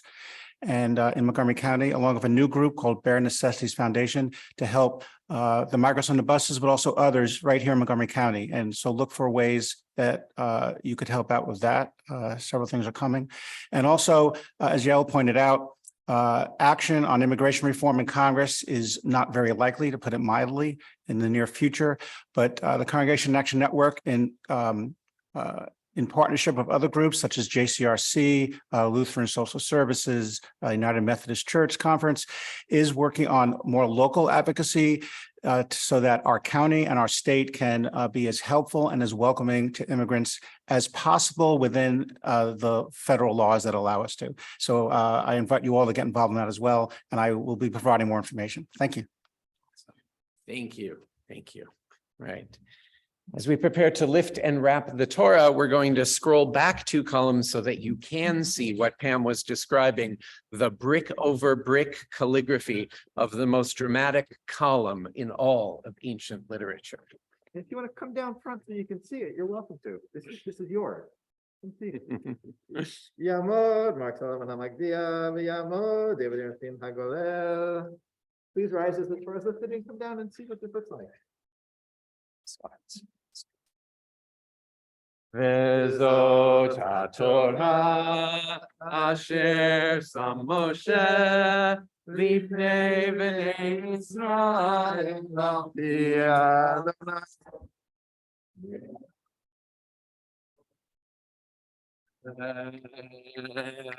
Torah, Torah, Torah, Torah, Torah, Torah, Torah, Tziva lanu Moshe. Torah, Torah, Torah, Torah, Torah, Torah, Torah, Tziva lanu Moshe. Torah, Torah, Torah, Torah, Torah, Tziva lanu Moshe. Torah, Torah, Torah, Torah, Torah, Tziva lanu Moshe. Morasha kehilat Yaakov, Morasha kehilat Yaakov, Morasha kehilat Yaakov, Torah tziva lanu Moshe.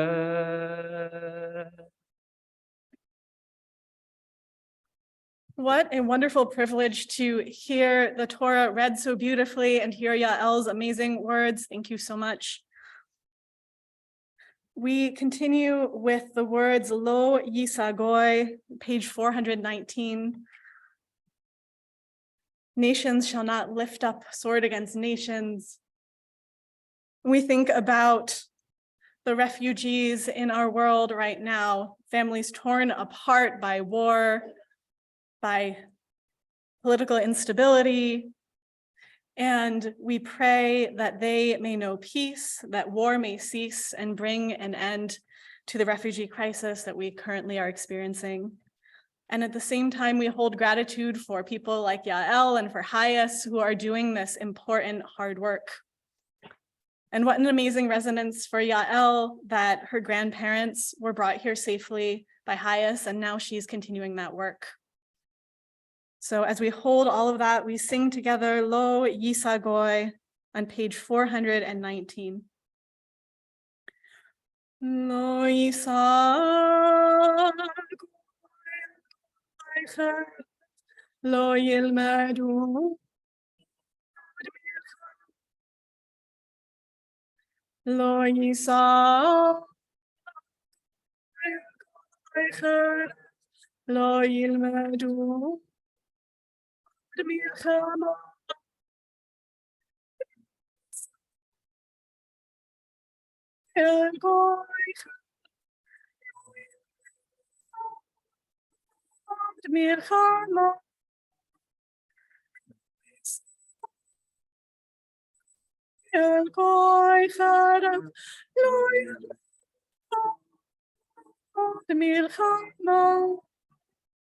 Lo Yisagoy goy charav lo yilmad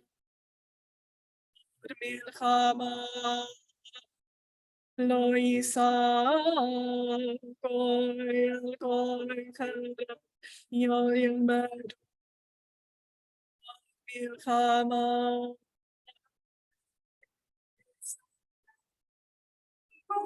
אל כל חרב לא יעמוד מלחמה.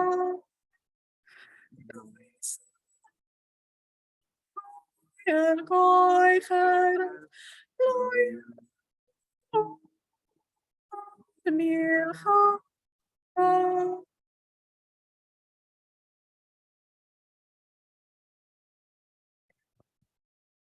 Inviting Kit and Lori to please join us. Kit Turin and Lori Levin in honor of attending and being present for the recent Shiva. And what a beautiful affirmation that Lori comes up to embrace Torah in the middle of a painful time following the death of her father, Stanley. Invite us all to rise as we are able, page 433 and then 441.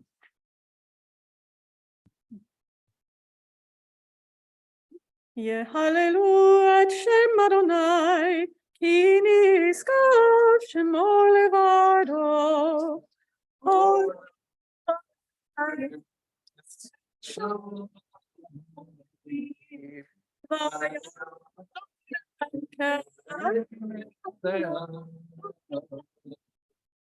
תהילה לכל עשי לישראל ברובו. הללויה.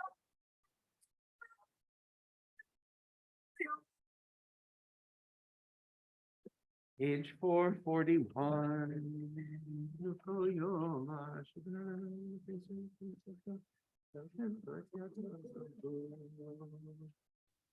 את חיים כמה וטוב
We may be seated.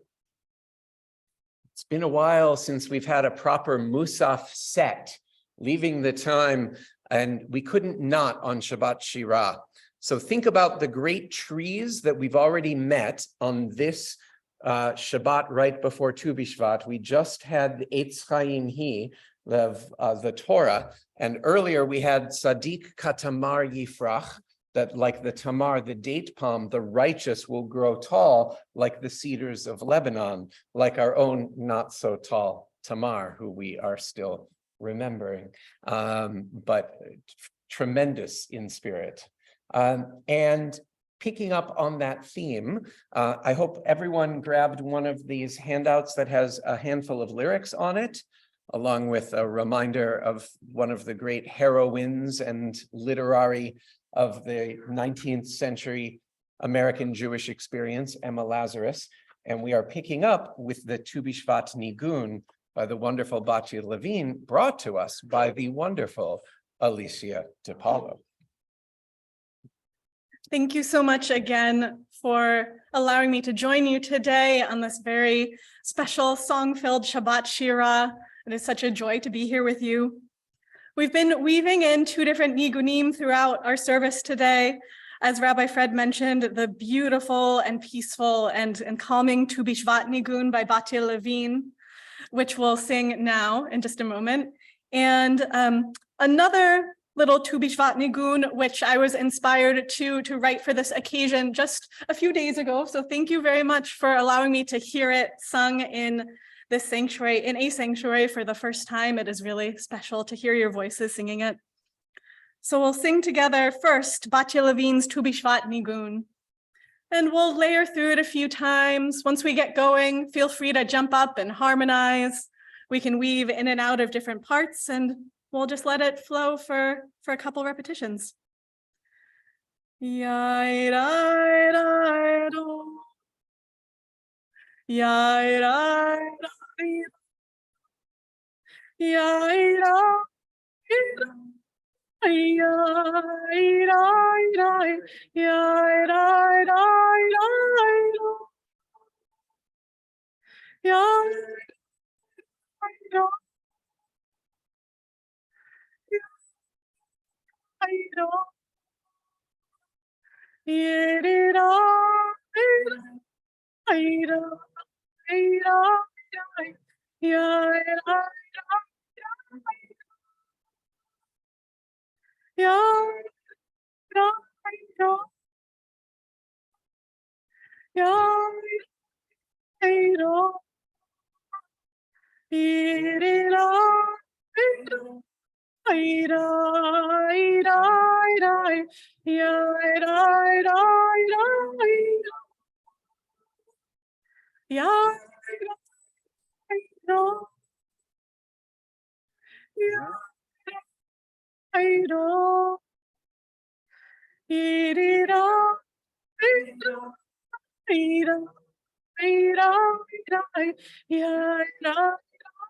That nigun to me, I love so much. I just also became aware of this. My friend, the wonderful cantor Vera Brockhusen, shared it with me this week, and I just fell in love with it.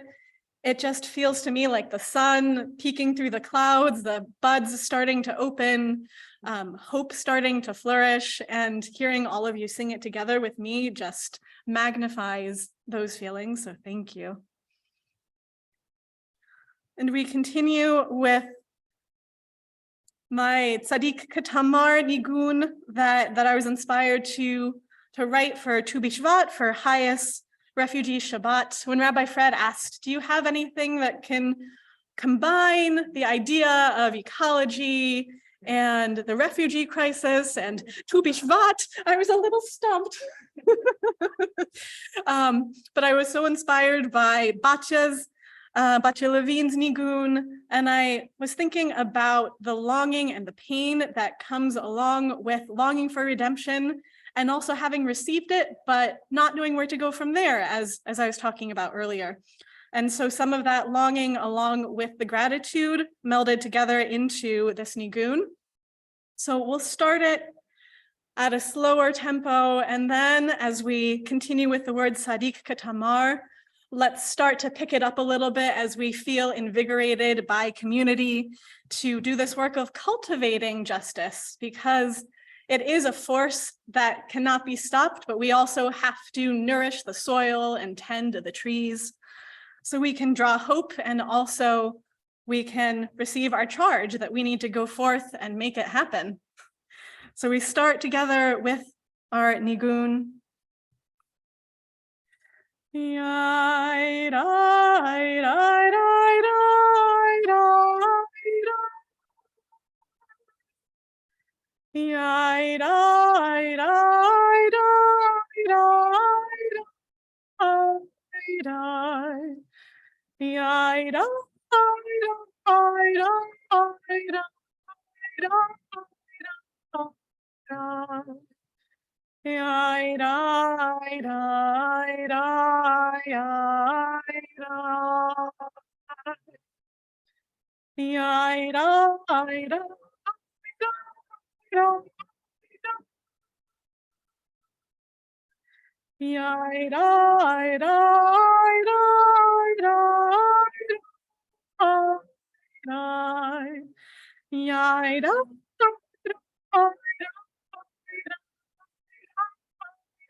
Sadiq Katamari, Sadiq Katamari, Eres balvanois, que eres balvanois, que Shtulimbe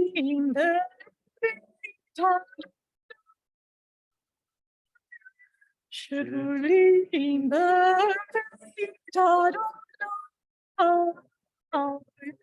the hearts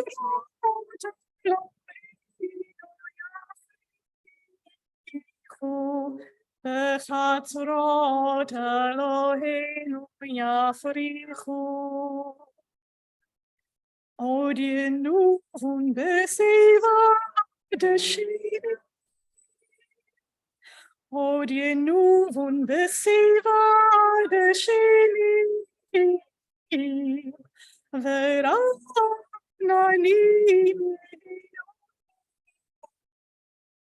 Verananim Yehiu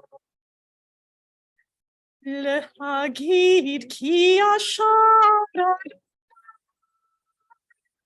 Lehagid Ki Ashara Tzurivalo Tabo Tzurivalo Avlatabo Yai Rai Rai Rai Rai Yai Rai Rai Rai Rai Rai Yai Rai Rai Rai Rai Rai Yai Rai Rai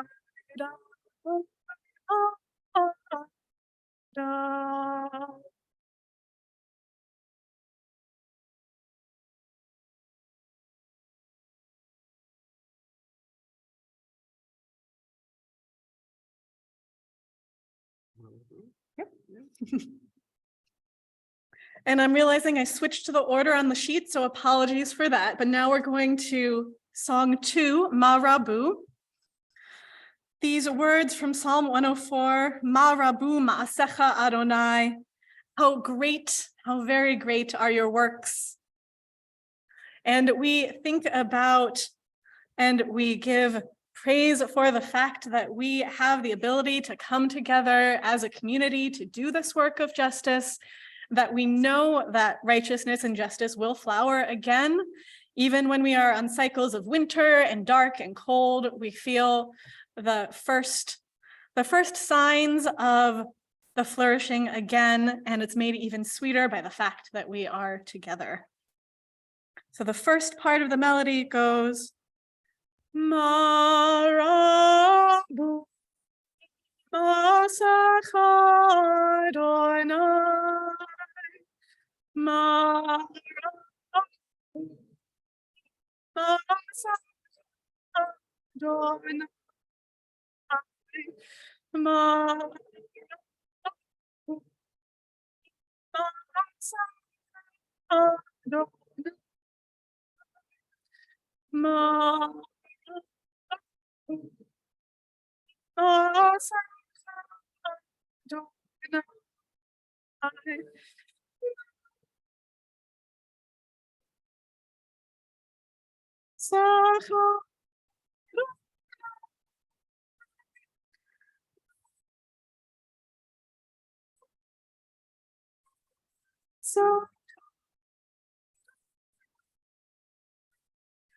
Mara,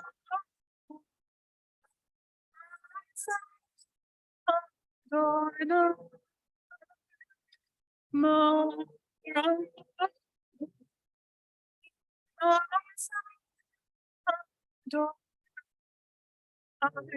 and you keep that melody going. I'll jump up to the high part. Mara,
Thank you so much for singing with me. Such a joy to be here. Alicia mentioned her friend, Cantor Vera Brockhausen, who is one of the emerging giants of Jewish social justice music, right? Super activist, super teacher, super davener. And we have that in the upcoming class of whatever, God willing, 2028, I don't know, 20, right? Of RRC, Alicia DePaulo, what a thrill to have you with us today. Thank you. Yay. Toward the close of our service, we turn our attention, our thoughts to those who are no longer with us, remembering all those unnecessarily and unjustly lost in the world this week, from Ukraine to Israel and the territories to right here at home. We remember in particular with our member Leslie Dropkin, her sister Joyce, shatterer of glass ceilings. We buried her yesterday, and on Monday at 7 p.m. is a virtual Shiva in memory of Joyce Dropkin. And with incredible pain to remember here just weeks ago, usually sitting in back over there, sometimes over here, The fact that Phil Brunel will not be in this room anymore hits really heavy. His family are members of Temple Sinai and elsewhere, and we will announce the details of Shiva as soon as they can be confirmed for our listserv. Some of it may have already circulated. Please tune in and be part of remembrance for our beloved Dr. Phil. And this is also the weekend ending Shloshim for Eli Shukman's remarkable father, David Moses. And still in Shloshim, remembering with Myrna Seidman, her brother, Sam. And with Sherry Siegerman, her sister, Susan Minzer. And as we mentioned earlier, with Lori Levin, remembering her remarkable father, Stanley Greenwald. We remember as well those whose yahrzeits fall from this Shabbat through the end of the week. Bert Simpson's father, Leo. Stephen Isaacson's mother, Sylvia. Amy Jaslow's grandmother, Myrtle. Malka Kutnick's father, Louis Taub. Ignacio Donoso's brother, David Rubio. Len Sirota's grandfather, Abraham Adelson. David Michael's father, Philip. Judy Gelman's son, Norm Gelman's grandson, Jacob Doron Gelman Salep. Anne Burke's mother, Esther Klimo. Susan Stein's father, Donald Huke. Doug Fishman's father, Louis Fishman. Lisa Max's sister, Julie Polsky. Audrey Rothstein's mother, Betty. Judy Ehrenstein's father, Sid Fink. Stuart Simon's father, Harold. Harry Holzer's father, Simon. Steve Shapiro's father, Leonard. Lauren Gross's father, Herman. Beth Sperber-Ritchie's grandfather, Jacob Sperber. Tina Adler's father, Hans. Quentin Fisher's father, Barney. Sherry Lincoln's mother, Helene. Anne Spielberg's mother, Gisela. Lance Clausen's mother, Gail. Anthony Garrett's mother, Muriel. Elise Jaffe's mother, Nancy Rosenthal. Elena Broder Feldman's grandmother, Beatrice Westerman. Randy Steiner's grandfather, Nathan Abramson. Bob Aronoff's father, Bill. Tom Cohen's father, Saul. Amy Jaslow's grandmother, Yetta Carney. Larry Goldsmith's mother, Sheila. Mark Malamud's father, Benjamin. David Kirsch's mother, Marguerite Lederberg. And Joan Kahn's husband, our dear, beloved, and much missed Len Blackman. Inviting all those in mourning, commemorating a yahrzeit or whose custom it may be to rise as we're able, page 451. Kaddish Yatom, the mourner's Kaddish. Yit Gadal v'yit Kadash me Rabbah. Ba'alma divrach hirute v'amlich malchute. B'chayechon u'vyomechon uv'chaye dechol beit Yisrael. Ba'agala uvizman kariv v'imru amen. Yehe shme Rabba mevarach le'alam l'almei almaya. Yitbarach v'yishtabach v'yitpa'ar v'yitramam v'yitnaseh v'yithadar v'yitalev v'yithalal shmei dekudsha b'richu le'ela min kol virchata v'shirata tushbechata v'nechemata da'amiran be'alma v'imru amen. Yehe shlama Rabba min shemaya v'chaim aleinu ve'al kol Yisrael v'imru amen. Oseh shalom bimromav, huya aseh shalom aleinu ve'al kol Yisrael ve'al kol yoshvei tevel v'imru. Amen. Zichronam livracha, their memories for a blessing. And we now all rise as we are able, turning back to page 445 to affirm all that is holy. Aleinu l'shabeach la'adon hakol, Latit Gedula Yotzel Bereshit. Shalom. Torah Temet, V'tochim.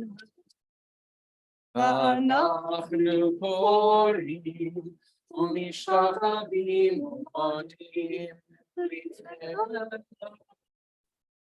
אלוהים הקדוש. בנות השמיים ויוסד הארץ ומשה בקרוב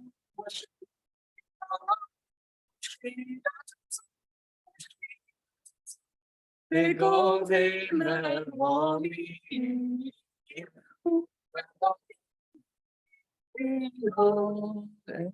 מלכנו וסגלתו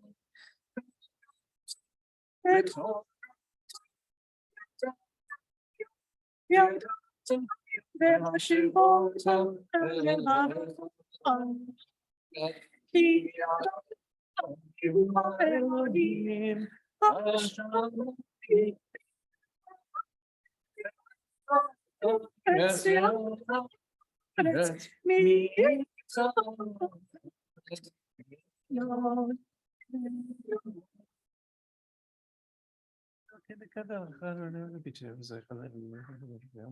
לתקן במלכות שדי בכל ישראל.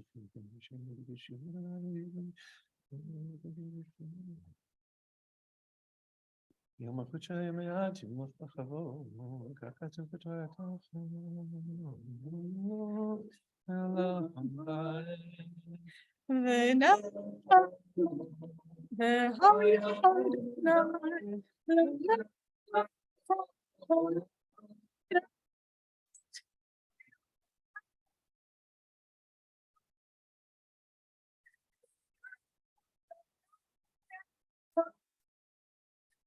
Shalom.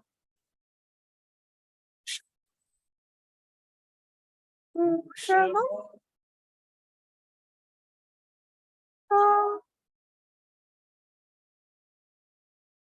We may be seated. Kids, thank you. So glad that you're here. You are here just in time for announcements. And a special thanks to Lauren Beal for subbing this morning. Thrilled to have you with us. Yay. And on behalf of the board, Nathan Siegel with a quick word of welcome and a couple highlights. There is a lot coming up. Indeed. Shabbat Shalom, everybody. Both everybody here and on Zoom. Yes, in fact, I was asked to do these announcements at the last minute this week, and sitting here today, I realized that was because we've had so many special guests and contributors that everyone else was afraid that they would screw it up by leaving somebody out. So if I do, I apologize in advance. But I want to start by thanking Alicia DiPaolo. Thank you for leading a beautiful service, and I must say, you bring a combination of music and wisdom and presence that I think we all have no doubt that as you begin your studies, we'll be hearing a lot more from you for many years to come. So thank you again.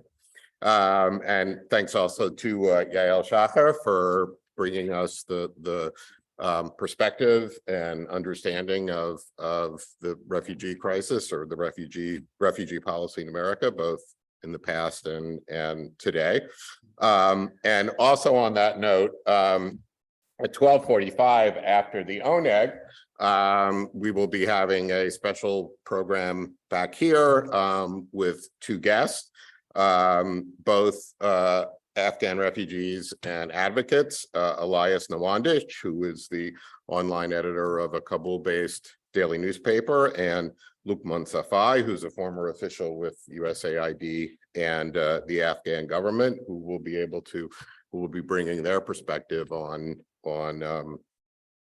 the refugee situation that, of course, they and so many others in Afghanistan and throughout the Middle East have experienced.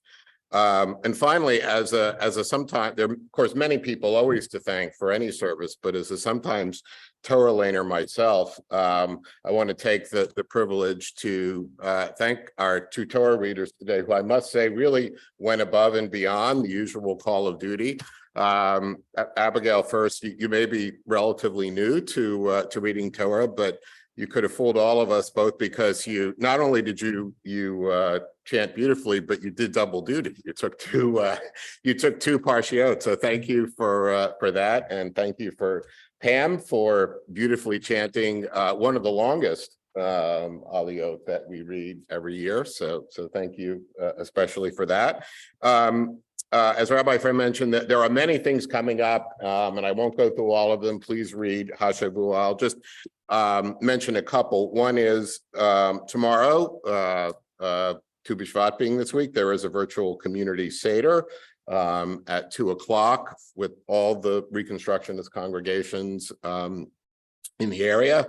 The info is on the website about how to participate that. And then next Shabbat, we really have a special doubleheader. In fact, for those of you who are baseball fans, it's really a split ticket doubleheader. In the morning, we have, I think, the third of our Shabbat Voices services and programs with the special guest Ira Foreman, who was the special envoy on anti-Semitism in President Obama's administration, and before that was the executive director of the National Jewish Democratic Council for 15 years. We'll be talking on the resurgence of worldwide anti-Semitism.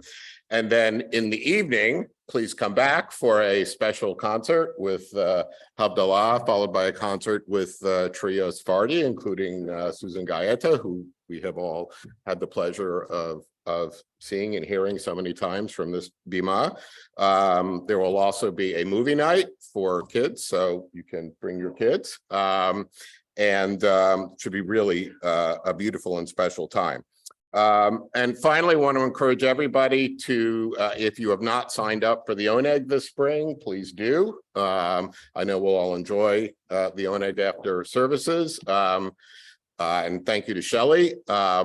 But you know, we need to both feed as well as eat. So please, everybody, go online and volunteer. And again, Shabbat Shalom. And thank you. But shalom, yashakach. Wait, hold on one second. Actually, yeah, you all should come up here because I want you to be my kind of statue. So if you're ready, yeah, everyone who has a prayer book, page 821, while Jeff announces. 821. Wow.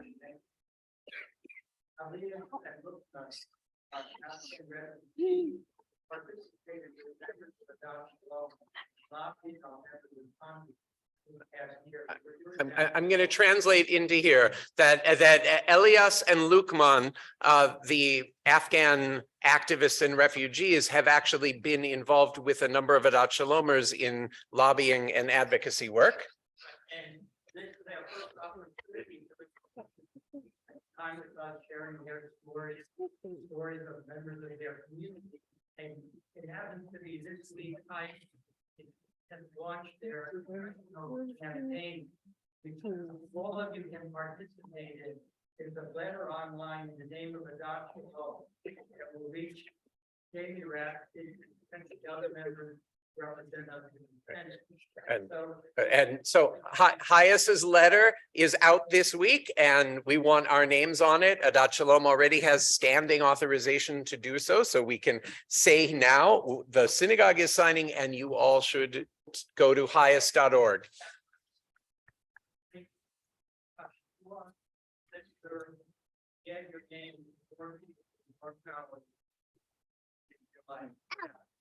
Thank you, Jeff. A tremendous advocate, and Jerry, and thank you, Elias and Lukman. We're so thrilled to have you with us.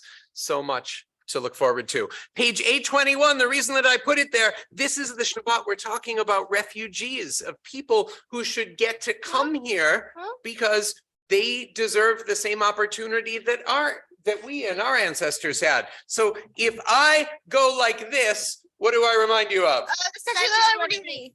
Bonus. So on page 821, Huh? when they were trying to raise money in 1882, That's a long time ago.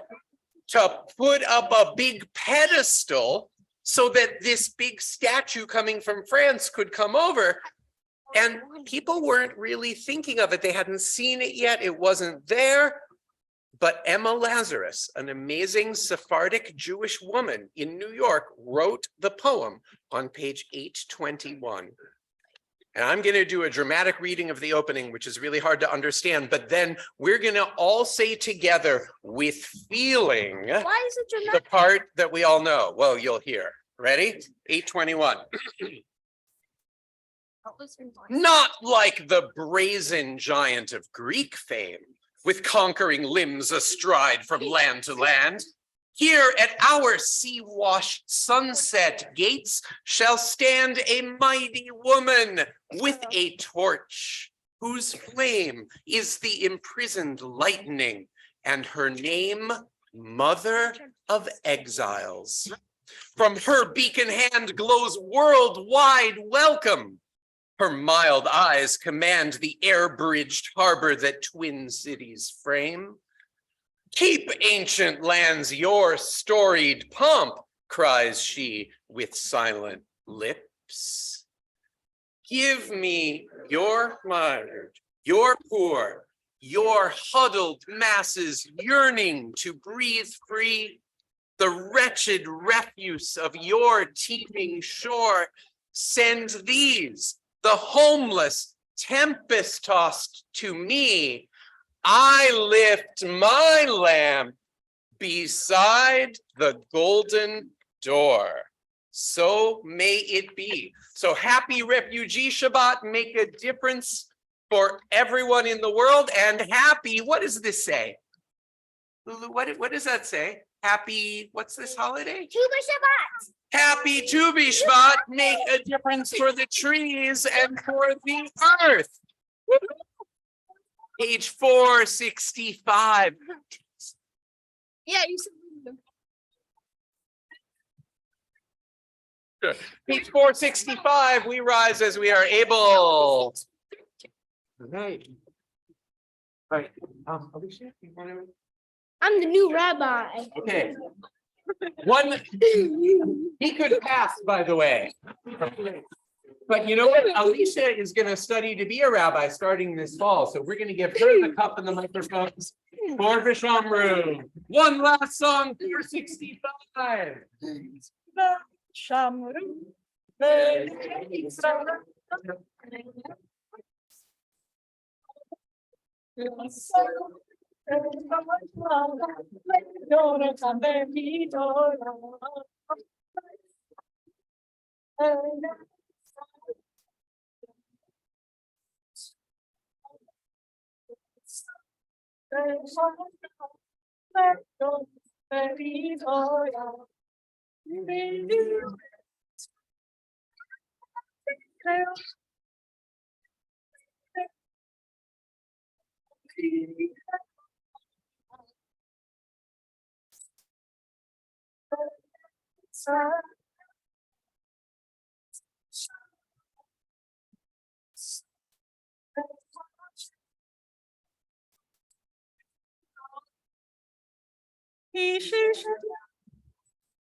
And we'll let the other future rabbi on the bima hold the bread.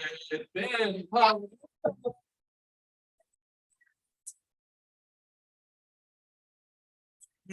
Yeah. Close.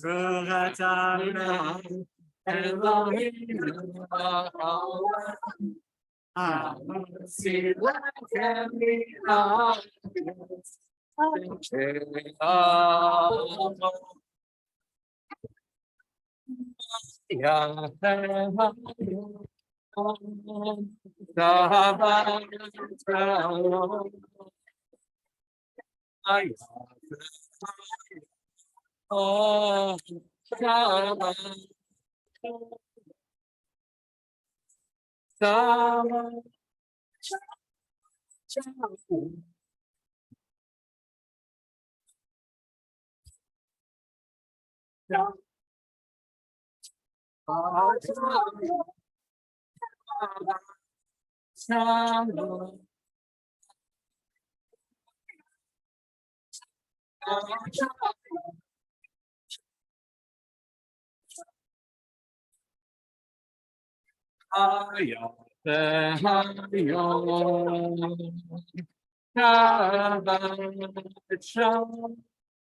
Good Shabbos, back here at 12:45 for Elias and Lukaman.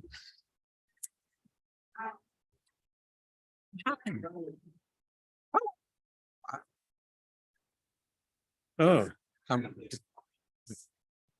Welcome back.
Run around it.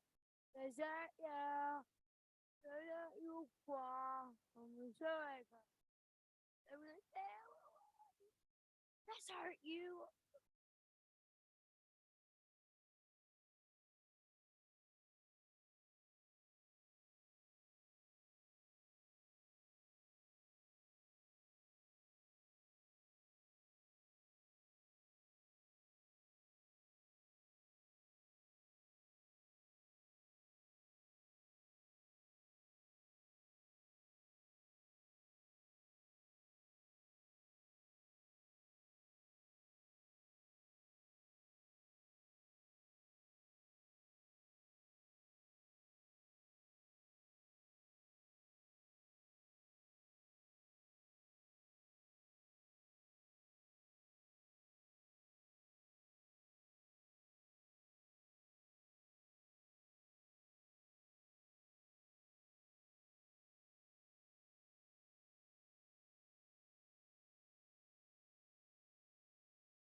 truth of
Thank you to anyone who's on Zoom. Is this working?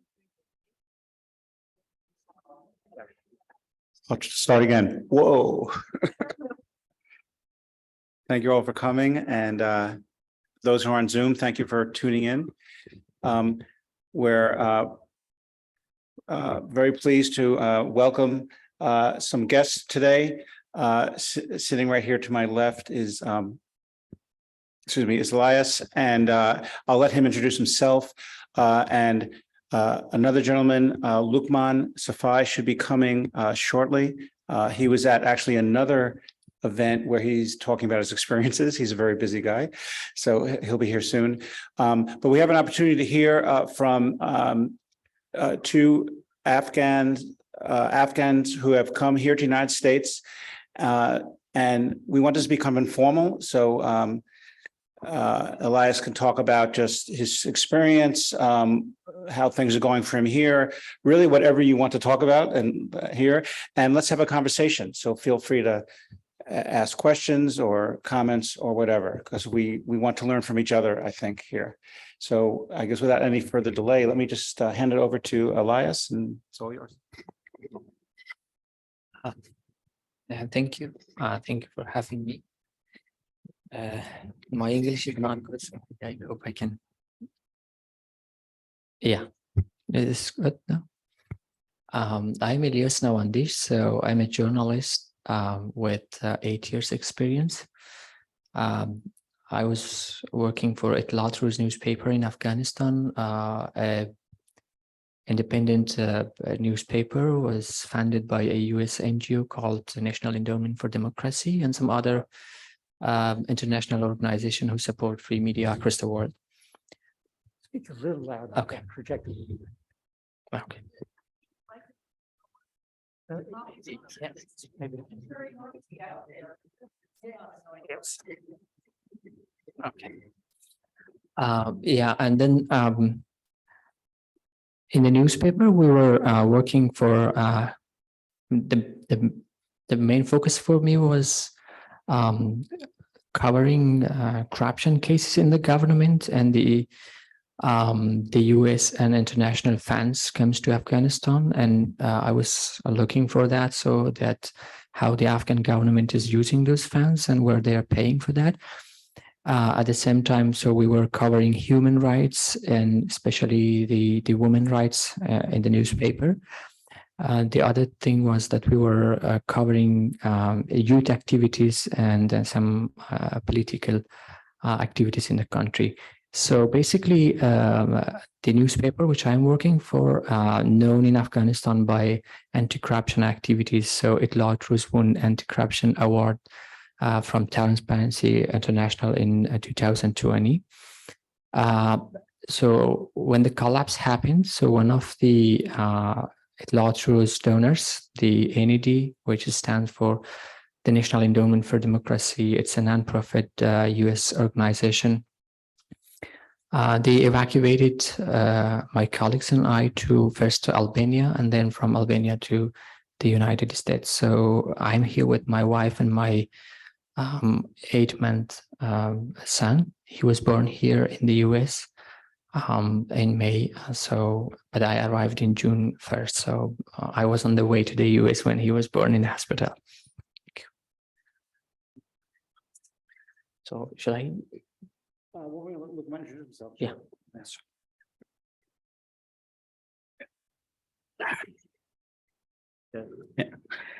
Thank you.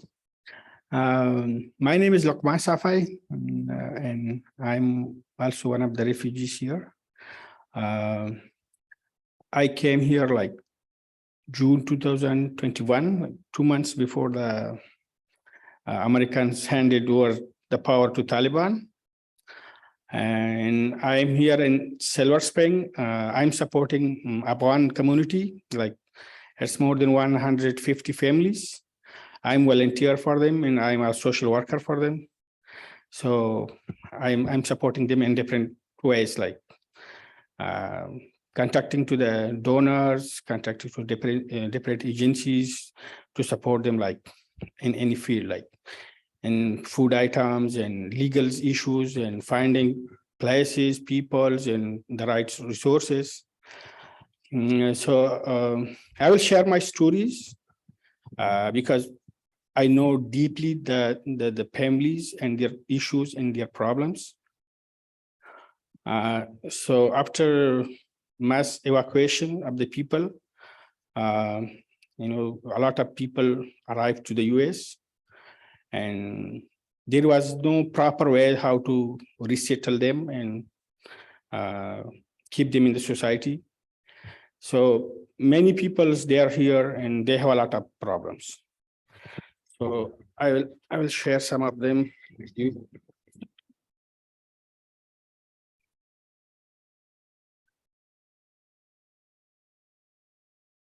So the big problem is that Afghan refugees in US face uncertainty as legislation stalls.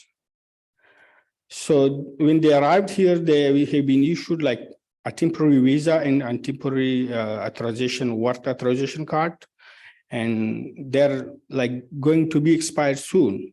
So they don't know what will happen in the future. All of them, they have like psychiatric issue because they don't know their future, what will happen. And, as the evacuation was not organized, so many people left their children, their 1-year child, even some like a few months children, because they were not able to bring. So everyone was trying to get to the airplane. And also I know some children, like they were little kids, but they don't have their fathers and mother, like their sister, they are here, like only 1 or 2 children. So when they are here and they have no proper documents, travel documents to go back and see their families, and even they are not able to bring them here. So like they are here, but they are getting like psychiatric issues. And, you know, everyone is trying to have their like legal documents, but it's not easy in this country. It's a lot of paperwork and administration work. So I know the people, they applied for asylum, for different kind of like to stay here. They are paying a lot. I know a person, he paid $5,000. For a refugee here, it's impossible because they don't have like good jobs. They even don't have all the facility of the life, but they need to pay like this big amounts. And part of that, most of them, they don't know how to apply because they don't know English, they're not familiar with the area, and there are no proper ways to guide them or to help them to go through that way. So they are facing a lot of problems. So, and I'm saying that it's not like something that a charity for them to give them the documents, but we are the victims, you know, we were the victims of the US policies in our country. Because we were in our country and there were 2 ways, like 2 options for everyone, are to support the US or to support the Taliban. So what we did, we supported the US and the US policy and strategies there. And finally, what happened when they handed the power to Taliban, we were not able to stay there. Even we have like stories that, like from my family, they captured the people and they killed. So I mean, we are asking like the government to be responsible what they have done in our country, at least for the people who are here in this country, and to issue like the legal documents as soon as possible.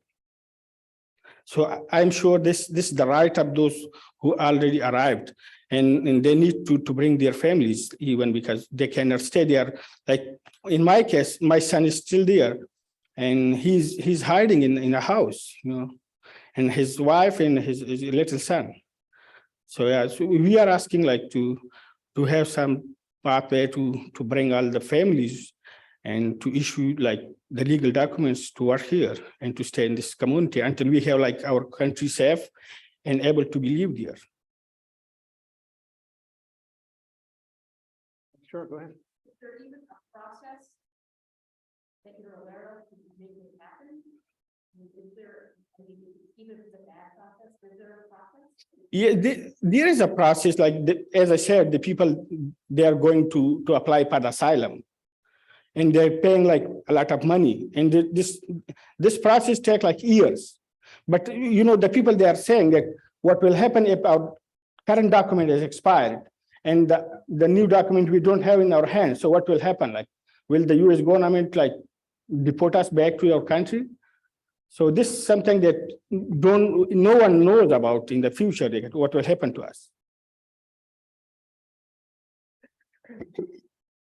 I just want to add that there has been a proposed process that's been under consideration in Congress, at least for a year, maybe longer, called the Afghan Adjustment Act, which would basically treat folks who have left Afghanistan under such chaotic circumstances to have a different mechanism, an expedited mechanism to enable them the security of knowing that they would have permanent residency here. That approach was taken when Cubans were leaving in the early 60s. It was used for folks who were leaving Vietnam when the United States abruptly left there. So there's a precedent for it. It's called the Afghan Adjustment Act. And in the last Congress, it passed there were enough votes to pass it in the House. In the Senate, they fell short by about 5 or 6 votes. There were some Republican supporters. The Democratic Party supported it, but they weren't able to get it to the finish line. There were efforts to include it on the essential budget funding bills, but it didn't make it. So this is going to be one of the key issues coming up now. It'll be more challenging, but still possible. And that's certainly one thing that is on the top of the list in terms of organizations like HIAS that are trying to make it more feasible. Otherwise, as Lukman and Elias have said, it's just tremendous amount of uncertainty. The coming here on a humanitarian parole is just temporary, just 2 years. And things that organizations here are doing now that we can then support. Yeah, what can we connect, what could we connect into to help make sure that they can stay?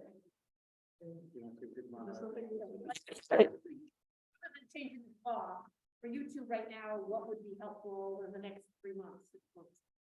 So actually, what I think that the Afghan is, says that the Afghan Adjustment Act was the right way, but unfortunately it didn't happen. So, I mean, if we find like something to a source that can issue like illegal documents for those who are already arrived in this country. Because, you know, if we go to the legal and the general processes, it takes, it's the process which was established in the past, not for the emergencies. So this policy and this current, you know, the cycle is too long for those who are already here. And, you know, they are just like concerned about their future because they have only 2 years, most of them, they have only 2 years visas, which will expire like maybe in a few months. So they don't know what will happen because most of them, I know them because they don't have money to apply asylum because the liar, they're asking for money. It's not free. So they are like super confused with these things. So just, you know, Afghan Act was the right thing that it was have been passed, but it's not. So now there should be like a way to issue the documents to those who are already here to at least to be able to stay in this country. So is there a move to extend those visas? For all of them? Yeah, so this is also a question because they still have a few months left.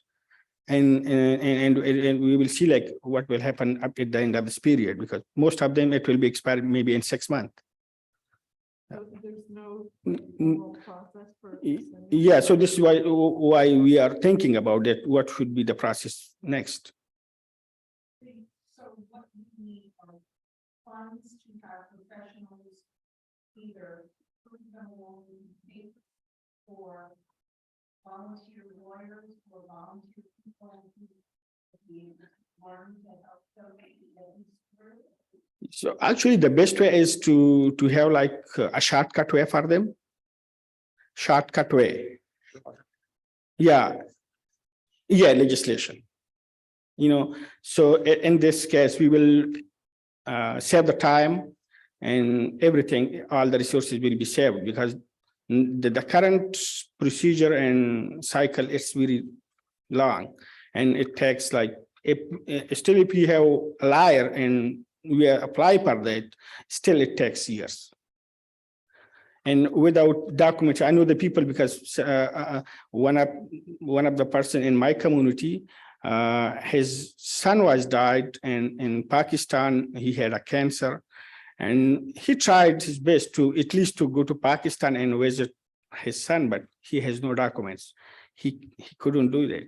No. So we face a lot of issues in this.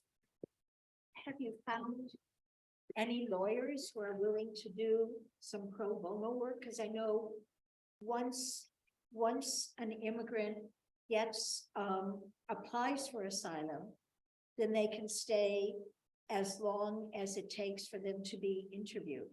And that takes a long time. So that gives people a lot of time to be able to stay in this country. So has there been an outreach to legal aid societies that give free legal care to people? Yes, you are right, but it's not the only issue that they can stay. But as I said, if they don't have the travel documents to go like back to visit their family's member, or in emergency cases, they need to go like, because if someone is passing away in the family member, they need to go, but they cannot. If their work authorization expiring, then they will be fired by the employer. So there are a lot of issues. Like if we have like a shortcut way, and then it will help. Like everyone will know that after a certain period they will get the documentation. But in the current cycle, it's a long way. No one knows that when the process will be completed. So the issue is with so there are the different type of Afghan with different status here. So one of them is the SIV, which is special immigration visa. That's different. They work directly with the US government or with the US Army. So there is a clear pathway for them. Even if they are parole and they entered with the parole in the US, and now they can continue their SIV. And at the end of the SIV, you have the green card. Or if you complete the SIV process outside the US, then once you come to the US after a very short time, maybe a few weeks, you receive your, green card. Then you can stay here as long as you want. But with parole, it's not only the time issue. Like it's, for example, I cannot apply for a scholarship in the US because I don't have a green card, or I don't have a immigration visa in the US. I cannot apply for like some specific job if I even if I'm eligible for that, but with parole I cannot apply for that. So the other issue is the kids. So 1 year the Afghan kids lost the school because of the pandemic, and the second year they lost because of the collapse, and now they are here, so they should go to school. And after like 2 years, there is no clear answer for them that they can continue their education here or not. So these are the issues. For me, like as a journalist, I cannot travel abroad the US. If I go, then I cannot come back. That's the issue. So the asylum is another challenge. So my colleague, he came last year in the US and applied for asylum. He passed the interview 7 months ago. I mean, in June when I arrived in the US, he passed the interview, and he's waiting for the answer. But his 2-year parole is going to finish very soon. So the other thing is the cost of the applying for asylum. So there are some free lawyers, but it's not available for everyone. There is a long waiting list. You should wait for several months to have appointment with those organizations or the agencies. But the other lawyers, like once I talked with the agency which support my family, they say that they referred me to a lawyer in Virginia, and that the lawyer was like the cheapest one. They say that for every family member, we receive $2,500. So it's very huge amount of money for me. For example, if I apply for asylum, I should pay $5,000 because my wife and we are applying for the asylum. And then the other thing is that when I'm talking with different Afghans, so there are some tricky questions in asylum that, okay, for example, if you were in danger in Kabul province, why didn't you move to other province to protect yourself? So that is not the issue. I'm a journalist, even in all the country, if I go, so they can find me. And so the reason that Taliban or other terroristic groups are following the people like us is that you serve it for Americans, you deserve to death because you're the betrayal of like the Afghan betrayal in the country. Taliban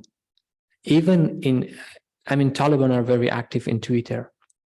As a journalist, when we publish some reports, they put a lot of comment that says that you are the puppet, even you are not in the country, but still you are trying to serve for your like lord or something. So these are the issues with us. And then the Afghans cannot provide enough document to prove for the asylum because they cannot go back to the country. There is no government. And for example, so no country accepted Taliban as a legal government. And if, for example, if I want to provide a birth certificate for myself, so then the Taliban will put their stamp on that. So that it's like Islamic Emirate of Afghanistan. Will the US accept it? No. It's another legal issue for me. So you should have like the Islamic Republic of Afghanistan in the documents, which is not available for us right now. Like the marriage certificate is another issue because it's not very common in Afghanistan to have.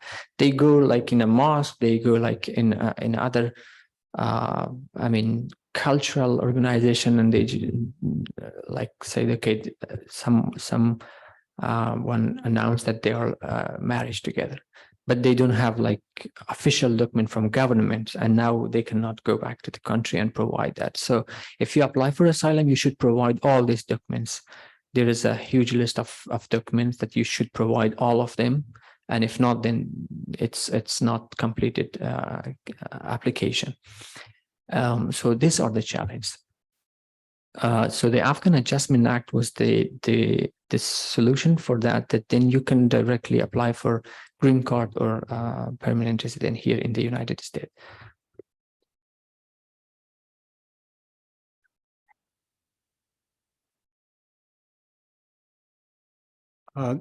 Just some quick thoughts. So as Lukman's saying, to give them stability, a future here, permanence, you do need legislation at the federal level.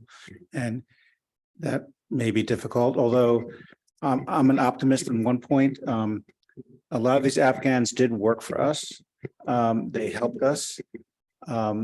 They have backing not just from us, but for instance, most veterans organizations are screaming their heads off that people like our guests here literally saved their lives. You have parents like me who have children in the military who are incredibly angry of the risk our children are being placed because our country is reneging on our commitment to these people. And that pressure might move enough of Congress, even Republicans, and some Republicans are already on board to finally do this.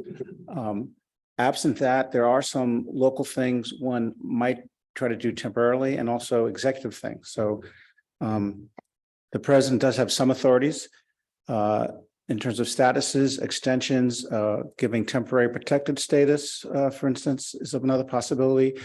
He may do things, probably whatever he does will be challenged in court, most likely, but it can buy time, perhaps. There are also programs here locally. In Montgomery County, there's a program to fund legal representation for immigrants facing deportation. So if it ever gets to that, say this summer, right, when maybe some parole starts running out, they could be eligible. Perhaps we should try to get our council and tell our executive the budget for that maybe should be increased in anticipation of increased need this summer, perhaps. At the state level, there have been for 2 years in a row, there was a bill introduced to at the state level to provide funding for the same purpose. That has not passed. Maybe it should pass this year. So there are things that maybe we can do to help. Although, again, as Lukman has said, these are not permanent solutions. The only permanent solution that I think I know of, right, is legislation at the federal level. Or perhaps, and maybe you can mention this, Elias, you mentioned the SIV program, which was intended to basically make good on our commitment to those who helped us, who work for our military or our aid organizations. And maybe you can talk more about who's eligible for this. That's already in law, that exists. That's a way for them to get permanent status here. What is going wrong with that? And is there something we can do just to have the president, right, basically instruct the Department of Homeland Security to make good on this? Maybe you can comment. Yeah, so the SIV is for those, I mentioned that this directly worked as an employee with the US Embassy, like the USAID or the US Army, or as a translator or as a contractor. So parallel for those who are not working directly with the US, like I didn't work with the US government or with the US Army, but I worked with an Afghan organization who received fund from the US organization. So this is a different. So we are not eligible for SIV. We're only eligible for P2, which was like second priority, or P1, which was like those who didn't complete the criteria for SIV. So we were eligible for P2, but then the State Department decided to change the status for those who left Afghanistan before August 31st, 2001. They said that because the US Army was in the ground and the Kabul airport was in our control. So that is why we processed these Afghans as a parallel, which is a faster pathway for them to go to the US. So after for people like us, now the only solution is to apply for asylum if we want to stay in the US.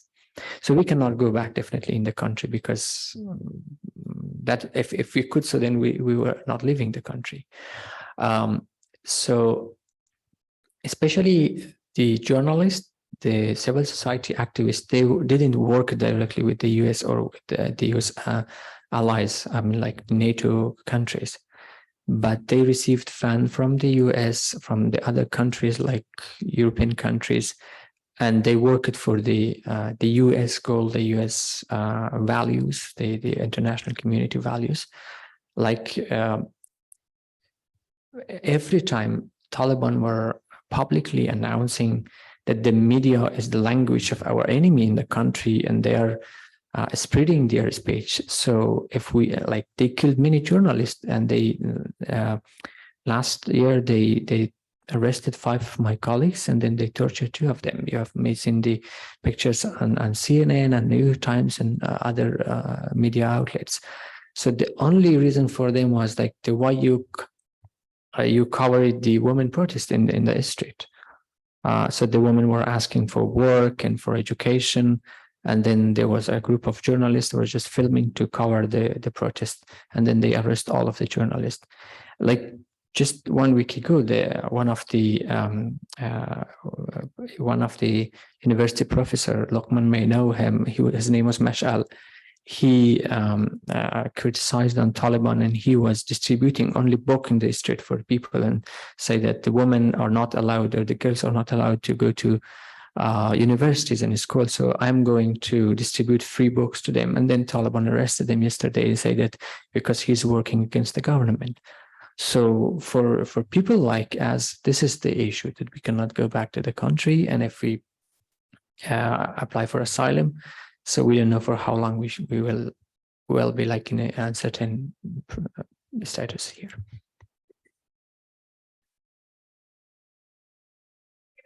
You don't have a lot of documents. What's the work situation?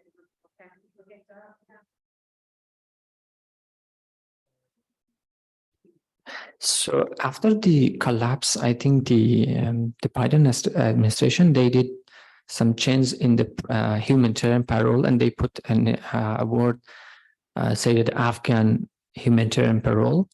So this status provides a work permit for Afghans in the US and a 2-year status here.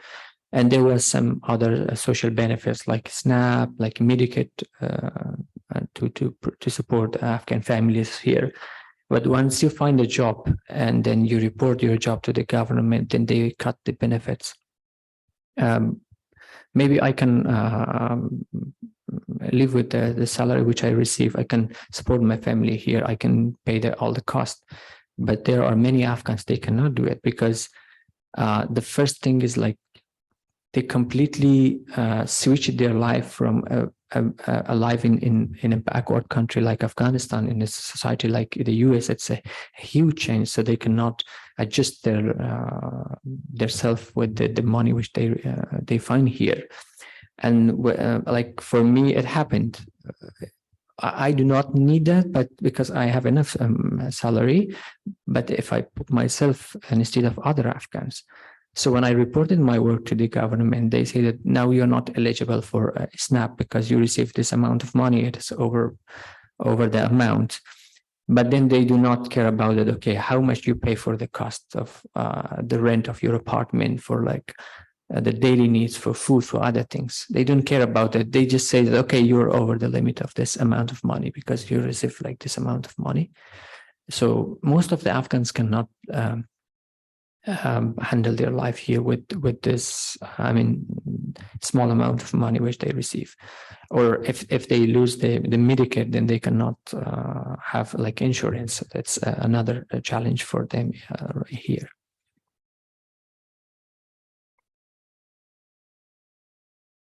Yeah,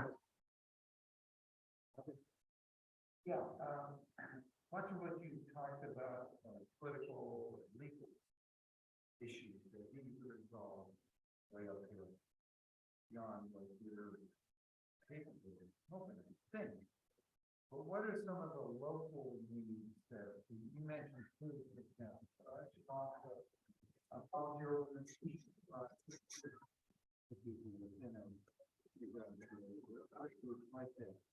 are you able to access the volunteer networks, the church networks, networks that can help out with food, groceries, healthcare, other things that something you know about? I think, yeah, so in the local, Bob was just asking, are there local organizations that could provide services, access to food, medical care assistance, sort of the nitty-gritty issues that are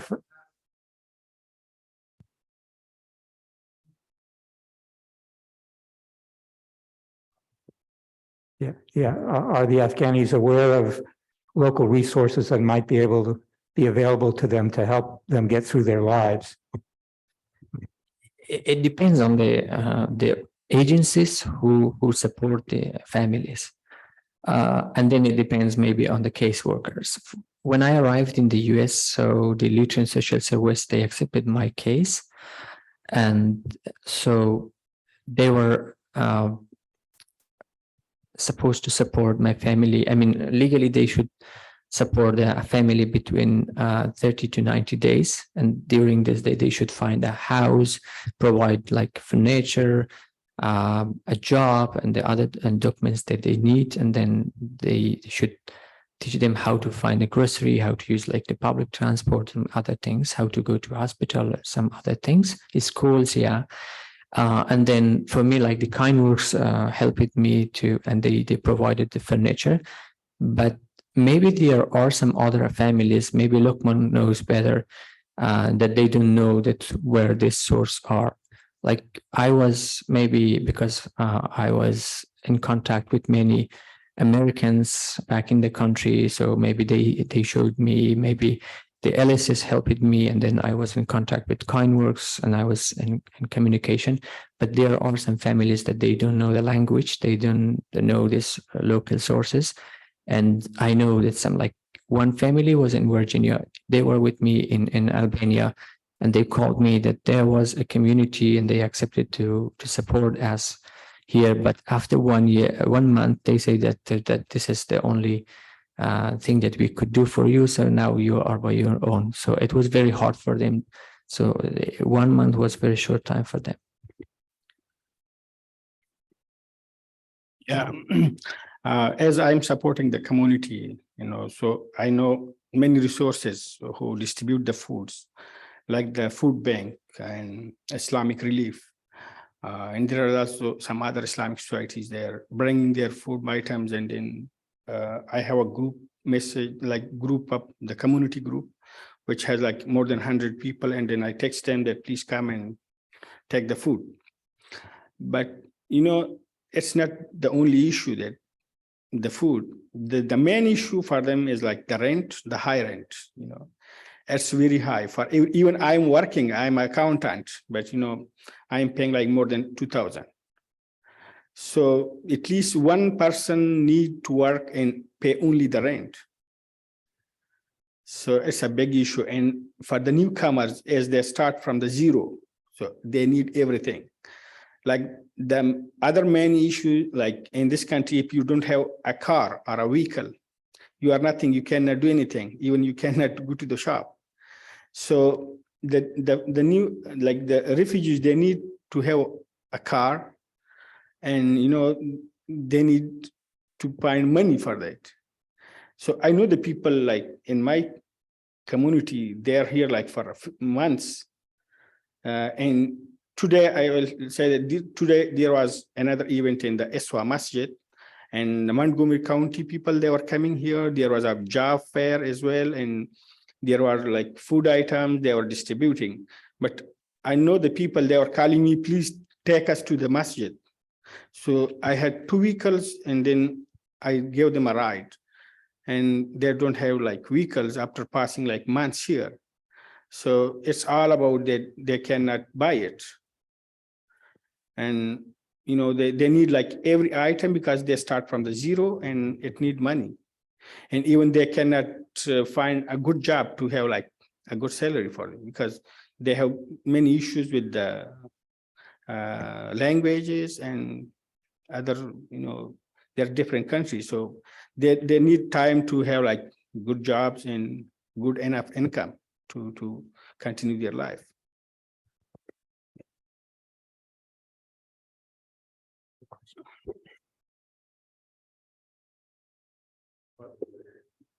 That's good, that's good, that's good. I won't go any further. Thanks, Jeff. Jerry, I want to go back to some of your remarks earlier, because I hopefully share some of the optimism you have. Let's go back to the prior Congress, where you said the vote was there were some Republicans that crossed the aisle and voted with the Democrats. And of course, the Democrats controlled the House. Now we're in a different situation this time. But in the previous Congress, did we have Republicans in the House cross the line such that we might expect them, if a bill was brought forward to, and indeed the Speaker of the House would have to allow the bill to come forward? That's the major step I'm most worried about. Second of all, what is the argument against supporting the people who helped us in Afghanistan in a war that we were participating in? It just seems, I share the veterans' concerns and anger that we are leaving people behind that we're trying to help us. So what is the argument on the other side for those people who are voting against it? Is it a budgetary topic only? In which case, maybe we can do something along the birdbath approach, meaning we can avoid a filibuster and not worry about the fact in the Senate we don't get 60 votes. What is their rationale that they use to vote against the bill?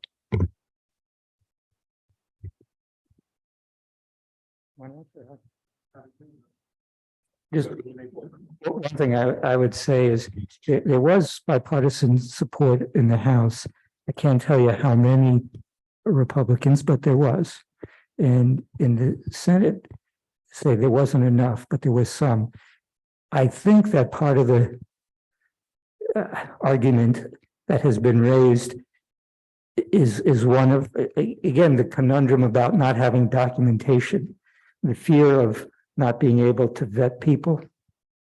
And I think that's an excuse. I think to some extent also the whole issue of immigration, a lot of things are conflated. And even in a situation such as what we've been talking about here, people who had worked with our country, who were supporting the efforts of our country to help, are now caught in no man's land. And it just seems like there's a degree of obstinacy.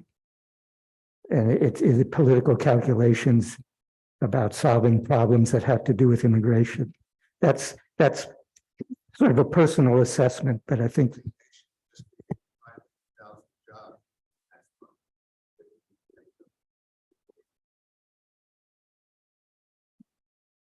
So indeed,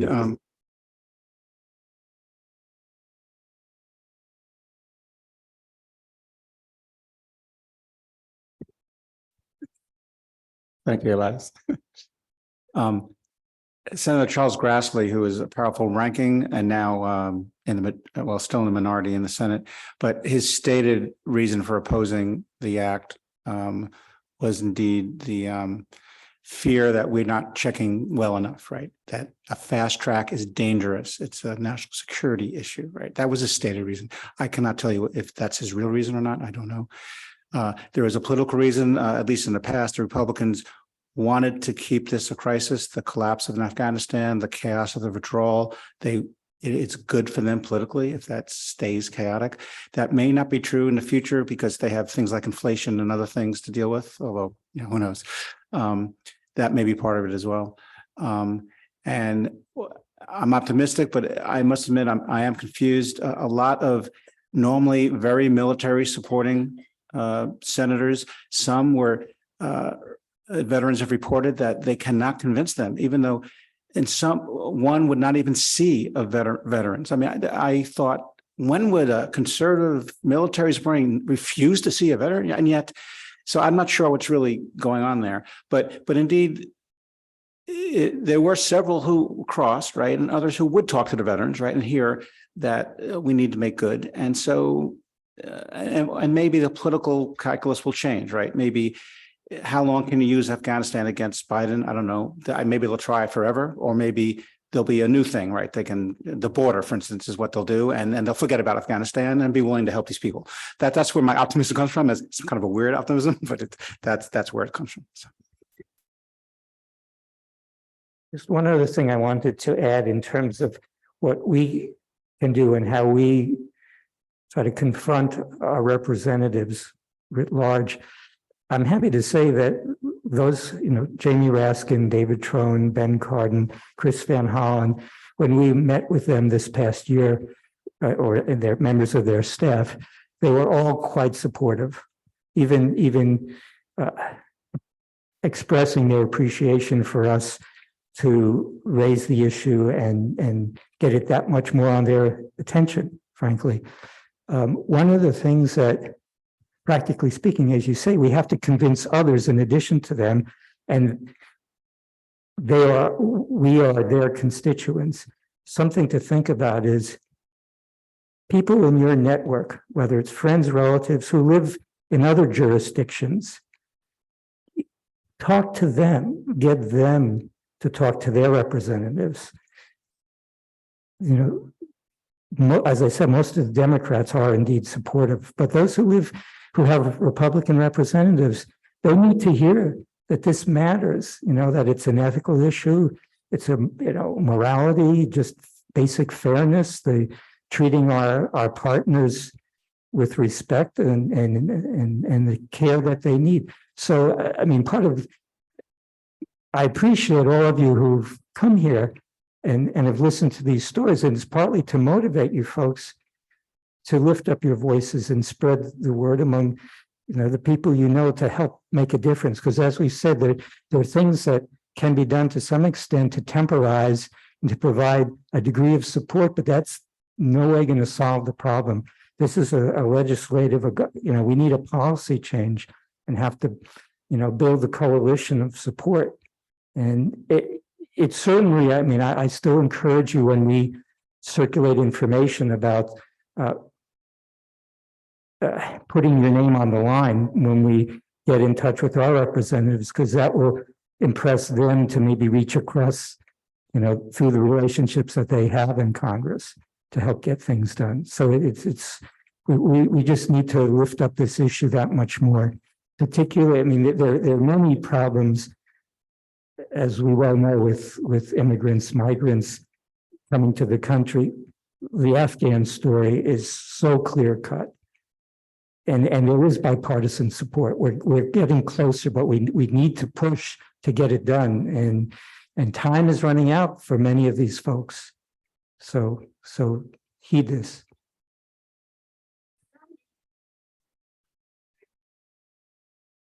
I know it's still there. It's still pending. It didn't pass, but the legislation is there and it can be taken up. Yeah, they have to start again. It has to be reintroduced, but it's there. It's there. Well, here again, the initial thing is the people who sponsored it in the past are likely to carry it forward.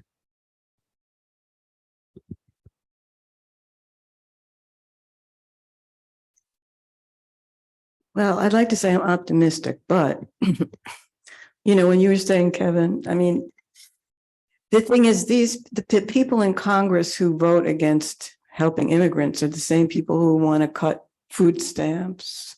They don't, there's some talk that there's a lot of people are going to lose their medical assistance. United States citizens, we are facing a Congress that doesn't, pull yourself up by your own bootstraps, whether you're American or Afghani. So I hate to be pessimistic, but I think that Jerry, and you probably know whether really the Biden administration has done enough. I think that we've been disappointed that how long it took to overturn or try to overturn Title 42, right? And so I think it's just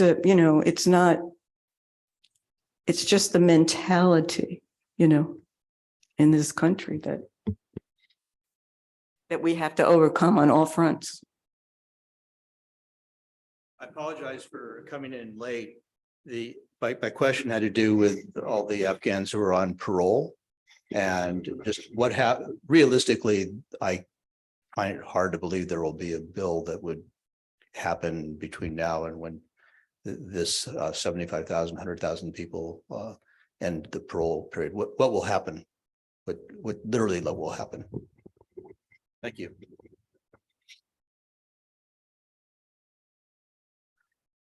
Can you repeat that question? The question was, if there isn't a legislative solution to the parole protections, when that expires, what, if any, recourse will people have? So, yeah, so this was the main question I was talking before, that their current documents are getting to be expired. So, at the end, they will be deported, because if you don't have documents in this country, either you will be deported or you will be fired by the employer. You will have no documents to get a job. You will not be able to rent a home, because when you are renting home, they are asking for the documents, and if it's not valid, so you cannot go, even you don't have the bank account because you don't have the valid documents. So here all the lives will be collapsed for them. I'm sure, because if someone has no documents, because I know the people, like some Afghan families, they are still coming from on Brazil side and Mexico. They are coming by feet, and they're here for a few days. They don't get any kind of support, and then they're heading to Canada, because Canada policies and regulation, they are pretty easy. They accept all kind of people. So I know some families, they arrived to US, they had no documentation, they tried and they didn't get any support, and they went to the Canada. So I'm sure if there is no solution at the end, they will go back to Taliban's, and if not, they will go somewhere else, because in this country, without proper documentation, it's very difficult to live here.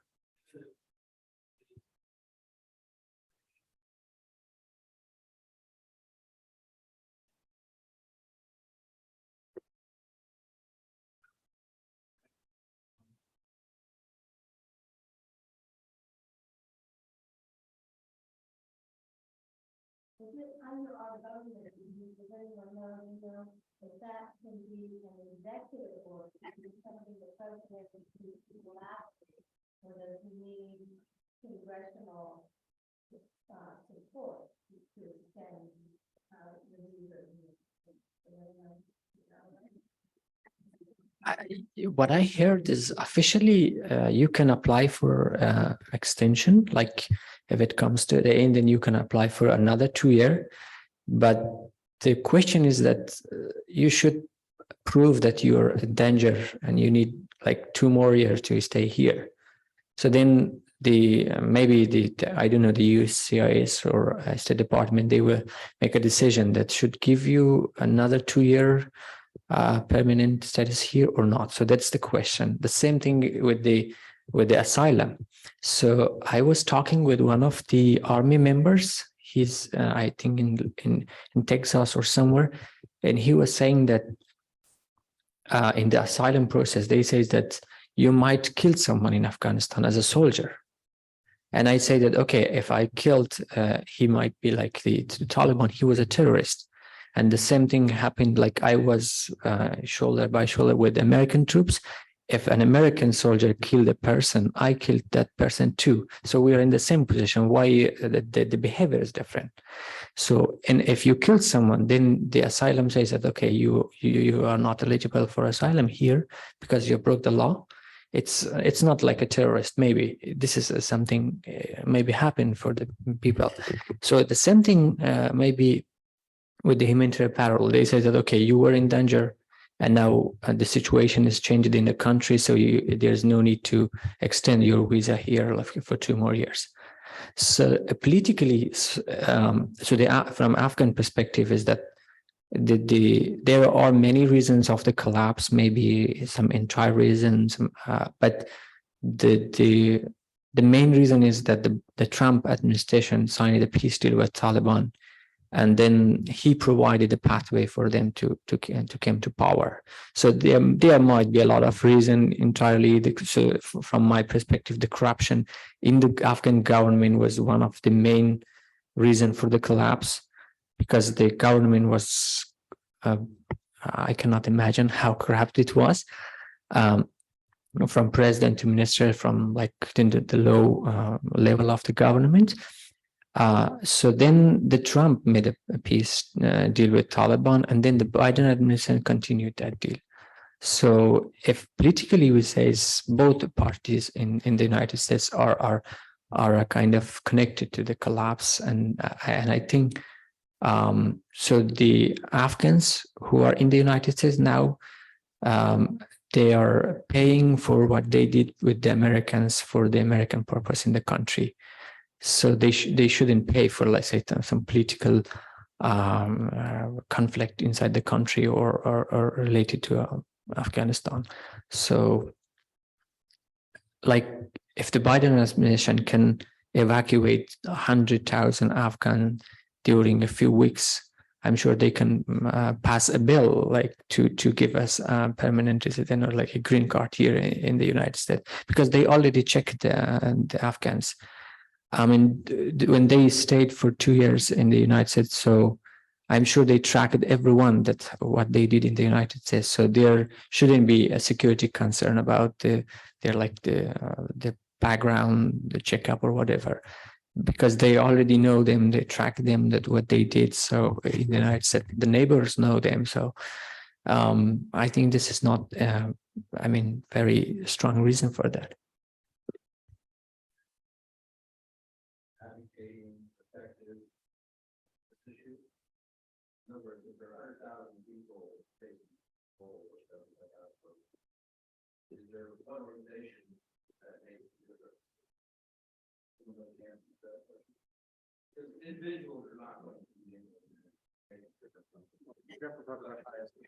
Yeah. I mean, I don't consider myself an expert in terms of the array of organizations.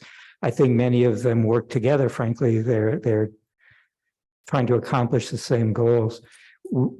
We as a congregation are affiliated with HIAS, and through HIAS sponsored efforts, we have been meeting with our congressional legislators, and as well as with people across the country who participate with HIAS. So, I mean, I think that's one organization that's consistently been working in this area, that has relationships with people in Congress across many jurisdictions. So it's relevant. So I would encourage support and participation in those efforts. And to the extent that we try to, within the congregation, publicize those activities.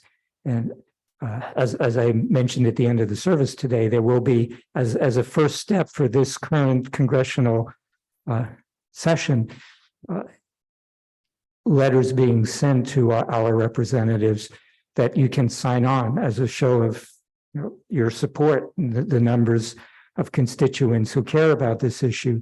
And also what I said a few minutes ago, for people who who live in other places where there may be less support, and those representatives there need to hear that you care about it, then reach out to people you know.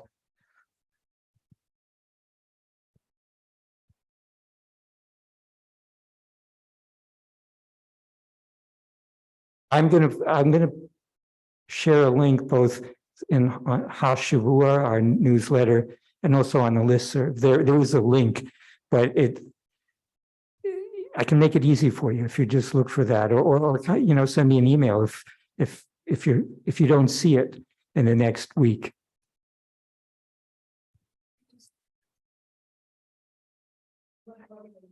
No, I'm saying the highest. This is going through highest.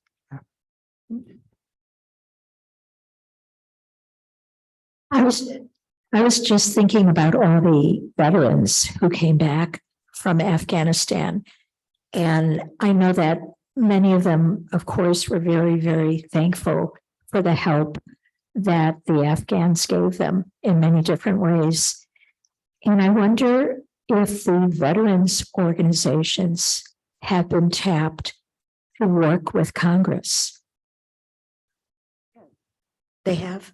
Okay. Yeah, that's what Jerry was saying, that they're angry that Congress is not responding. The veterans are angry. Yeah. Okay. Because I would hope that the veterans could put a lot of pressure.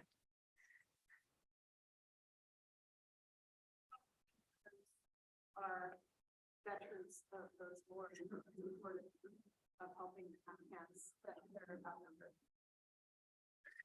Jeff, I'm glad you brought up about highest. I think that each one of us here can make our own effort through highest. I mean, a lot of the political stuff we talked about, that's hard work. It's Congress. It's something that we don't have time for. We do have time, energy, and effort to support highest, and I'm sure there are other groups, as they're not the only one.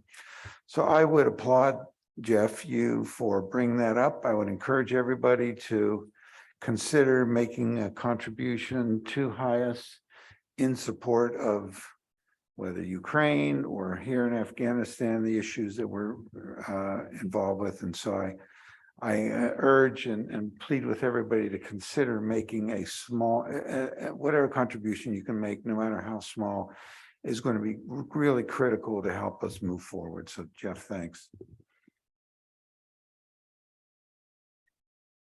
So my question is that these are the big issues that these people are going to, I mean, not that I can do this, but these families are going to need help. And if they are threatened with deportation, do we need to mobilize two things that are occurring to me, like adopting families and taking care of them? And the congregation has been taking care of an Afghan family that came 5 years ago. And we did a lot to support them. I think they're doing reasonably well here now. But the other thing is, and not to be very negative, but do we need to help them go to Canada? I mean, the issues that they're raising are, endemic throughout America. There are Americans that have these same problems, but most of them speak English. But I mean, do we need some really on the ground human action that we need to take for these people soon? So let me quickly respond to a previous question. There are things the executive can do without Congress, but they're limited and temporary.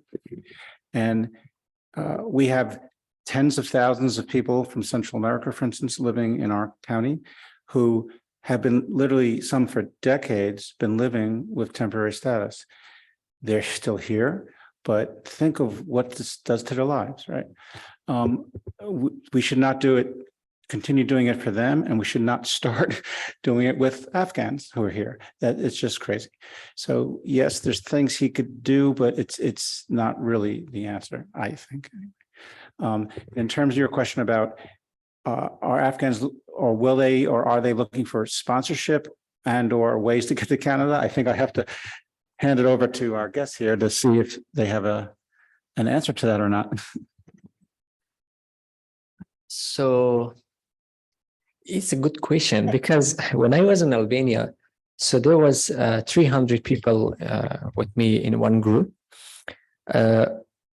So there was another group at the same hotel. So they had the Canada option and we had the US option.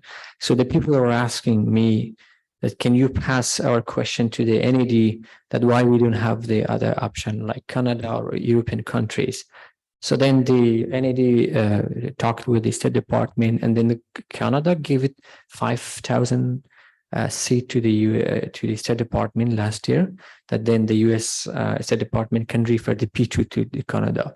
So when we announced this option to the people, so 70%, 5% of people in my group they selected Canada because at least Canada had very clear answer for them. Like once you apply for Canada, after maximum was 5 months, you will be in Canada.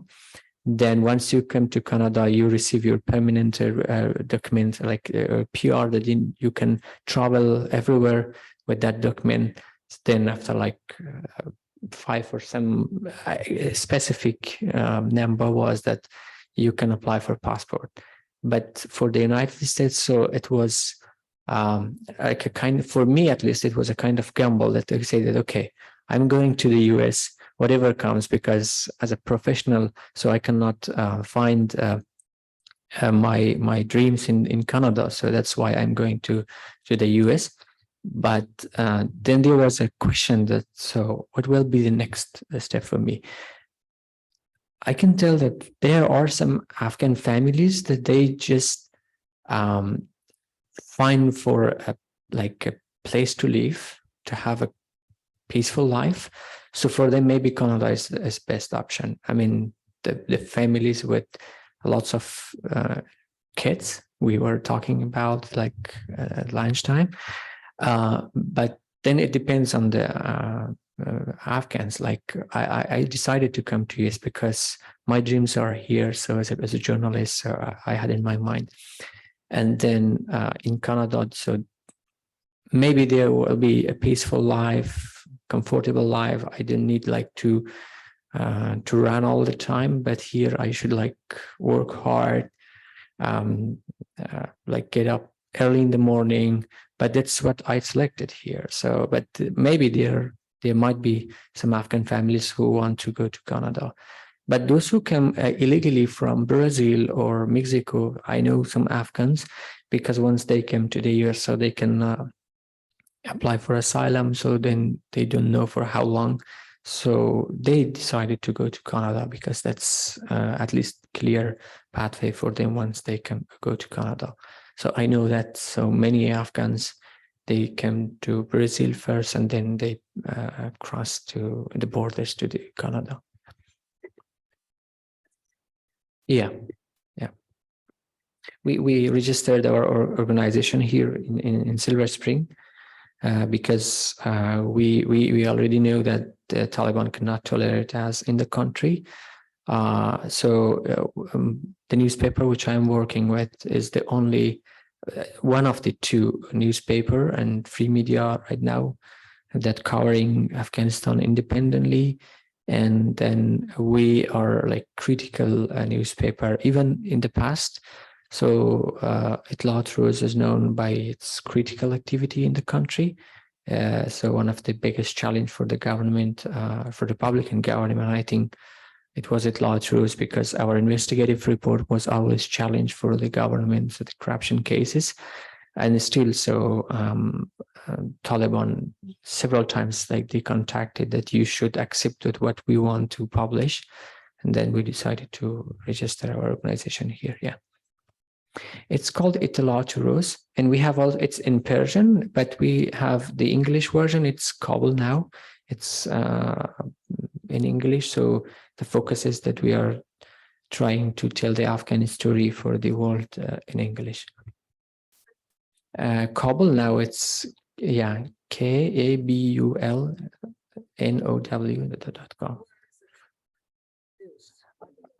For now, it's all online. We have a website and then a social media because we cannot print the newspaper in the country.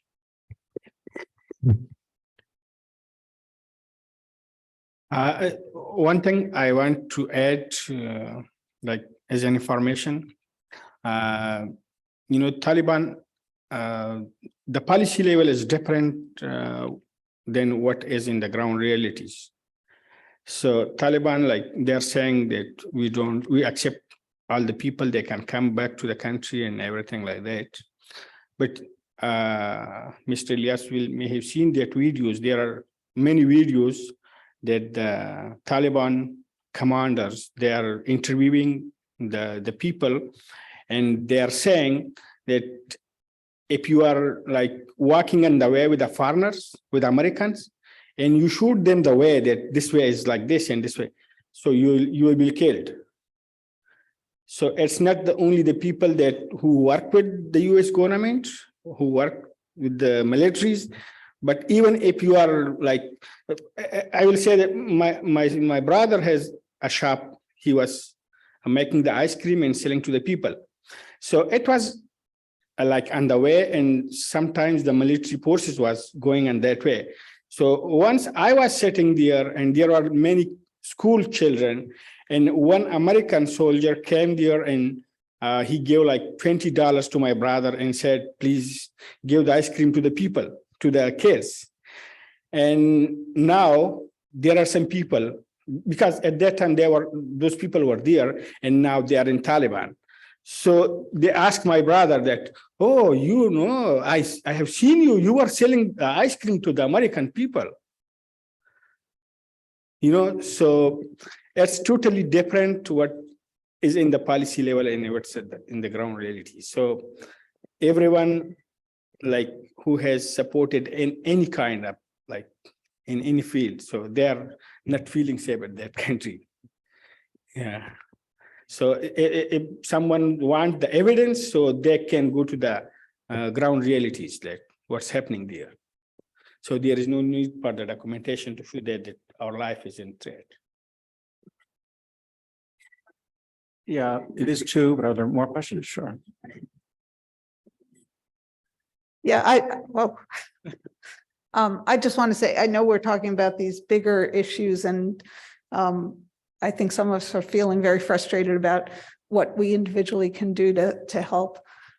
So many of you know I work on the board of Kind Works, and it's maybe a drop in the bucket, but we help different families. Actually, yesterday we were at there's a large apartment complex in Silver Spring called the Enclave, and we refer to Lukman as the mayor of the Afghans. So Mayor Lukman coordinated and took a lot of different logistics, but a moving company, Moyer and Sons, donated their time. They took stuff from 2 houses, one in Bethesda, one in Rockville, and brought it over to the Enclave, where we then unloaded at 3 different buildings for, it turned out to be 10 different families of different furniture pieces for different people. And like I said, I mean, in a way, it's a drop in the bucket for the bigger issues that we're talking about, but it helps little by little. So right now, I can send around a link. We're about to set up, provide some furniture and some items for another journalist family that's settling in Silver Spring over the next week. But yes.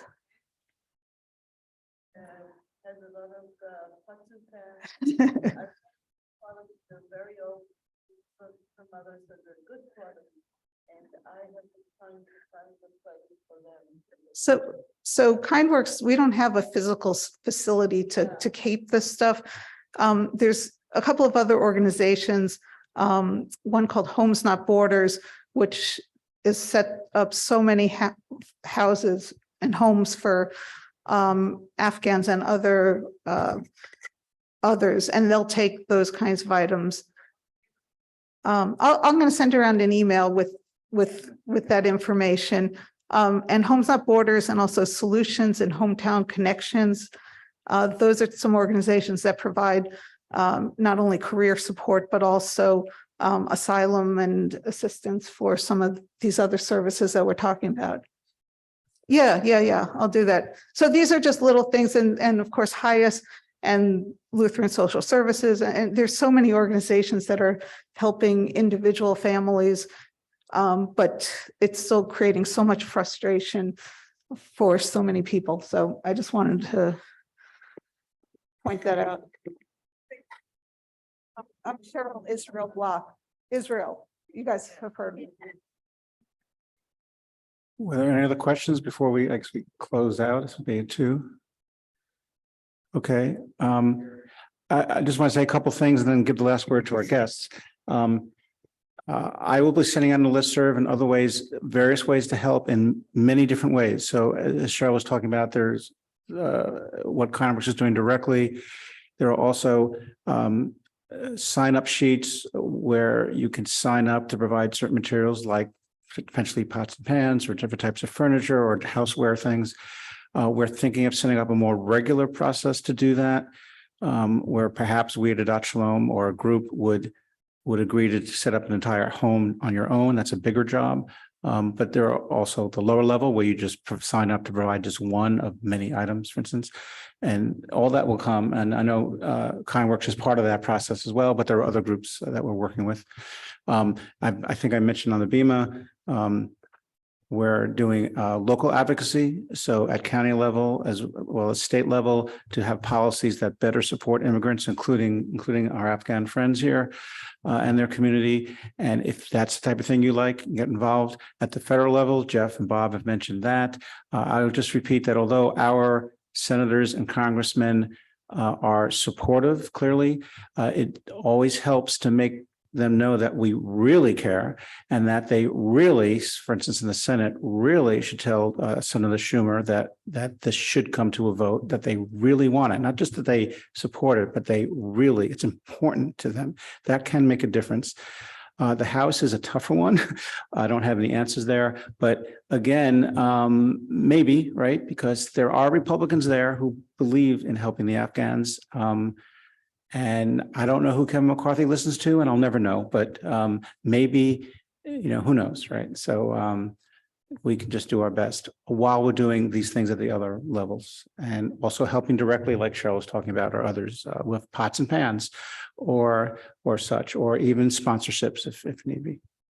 So if I can just give the last word to our guests, Lukman and Elias, and then I think we'll close out. And thank you all very much for coming and supporting us. And so thank you everyone for coming here. And we had like some meetings before it was virtual, and it's really nice meeting you all. And I really appreciate your supporting Abwan families. Thank you. It's my pleasure to meet you in person. We've talked in the Zoom call, and thank you for listening to us. So yeah, I mean, we went through a difficult time, and then it's very meaningful for us when you're listening to us, helping with us. So it means a lot for us. We lost so many things back in the country, but so we are trying to build from zero here. But when we hear from you, we receive support. It means a lot for us, and it gives us energy to stay strong. Thank you.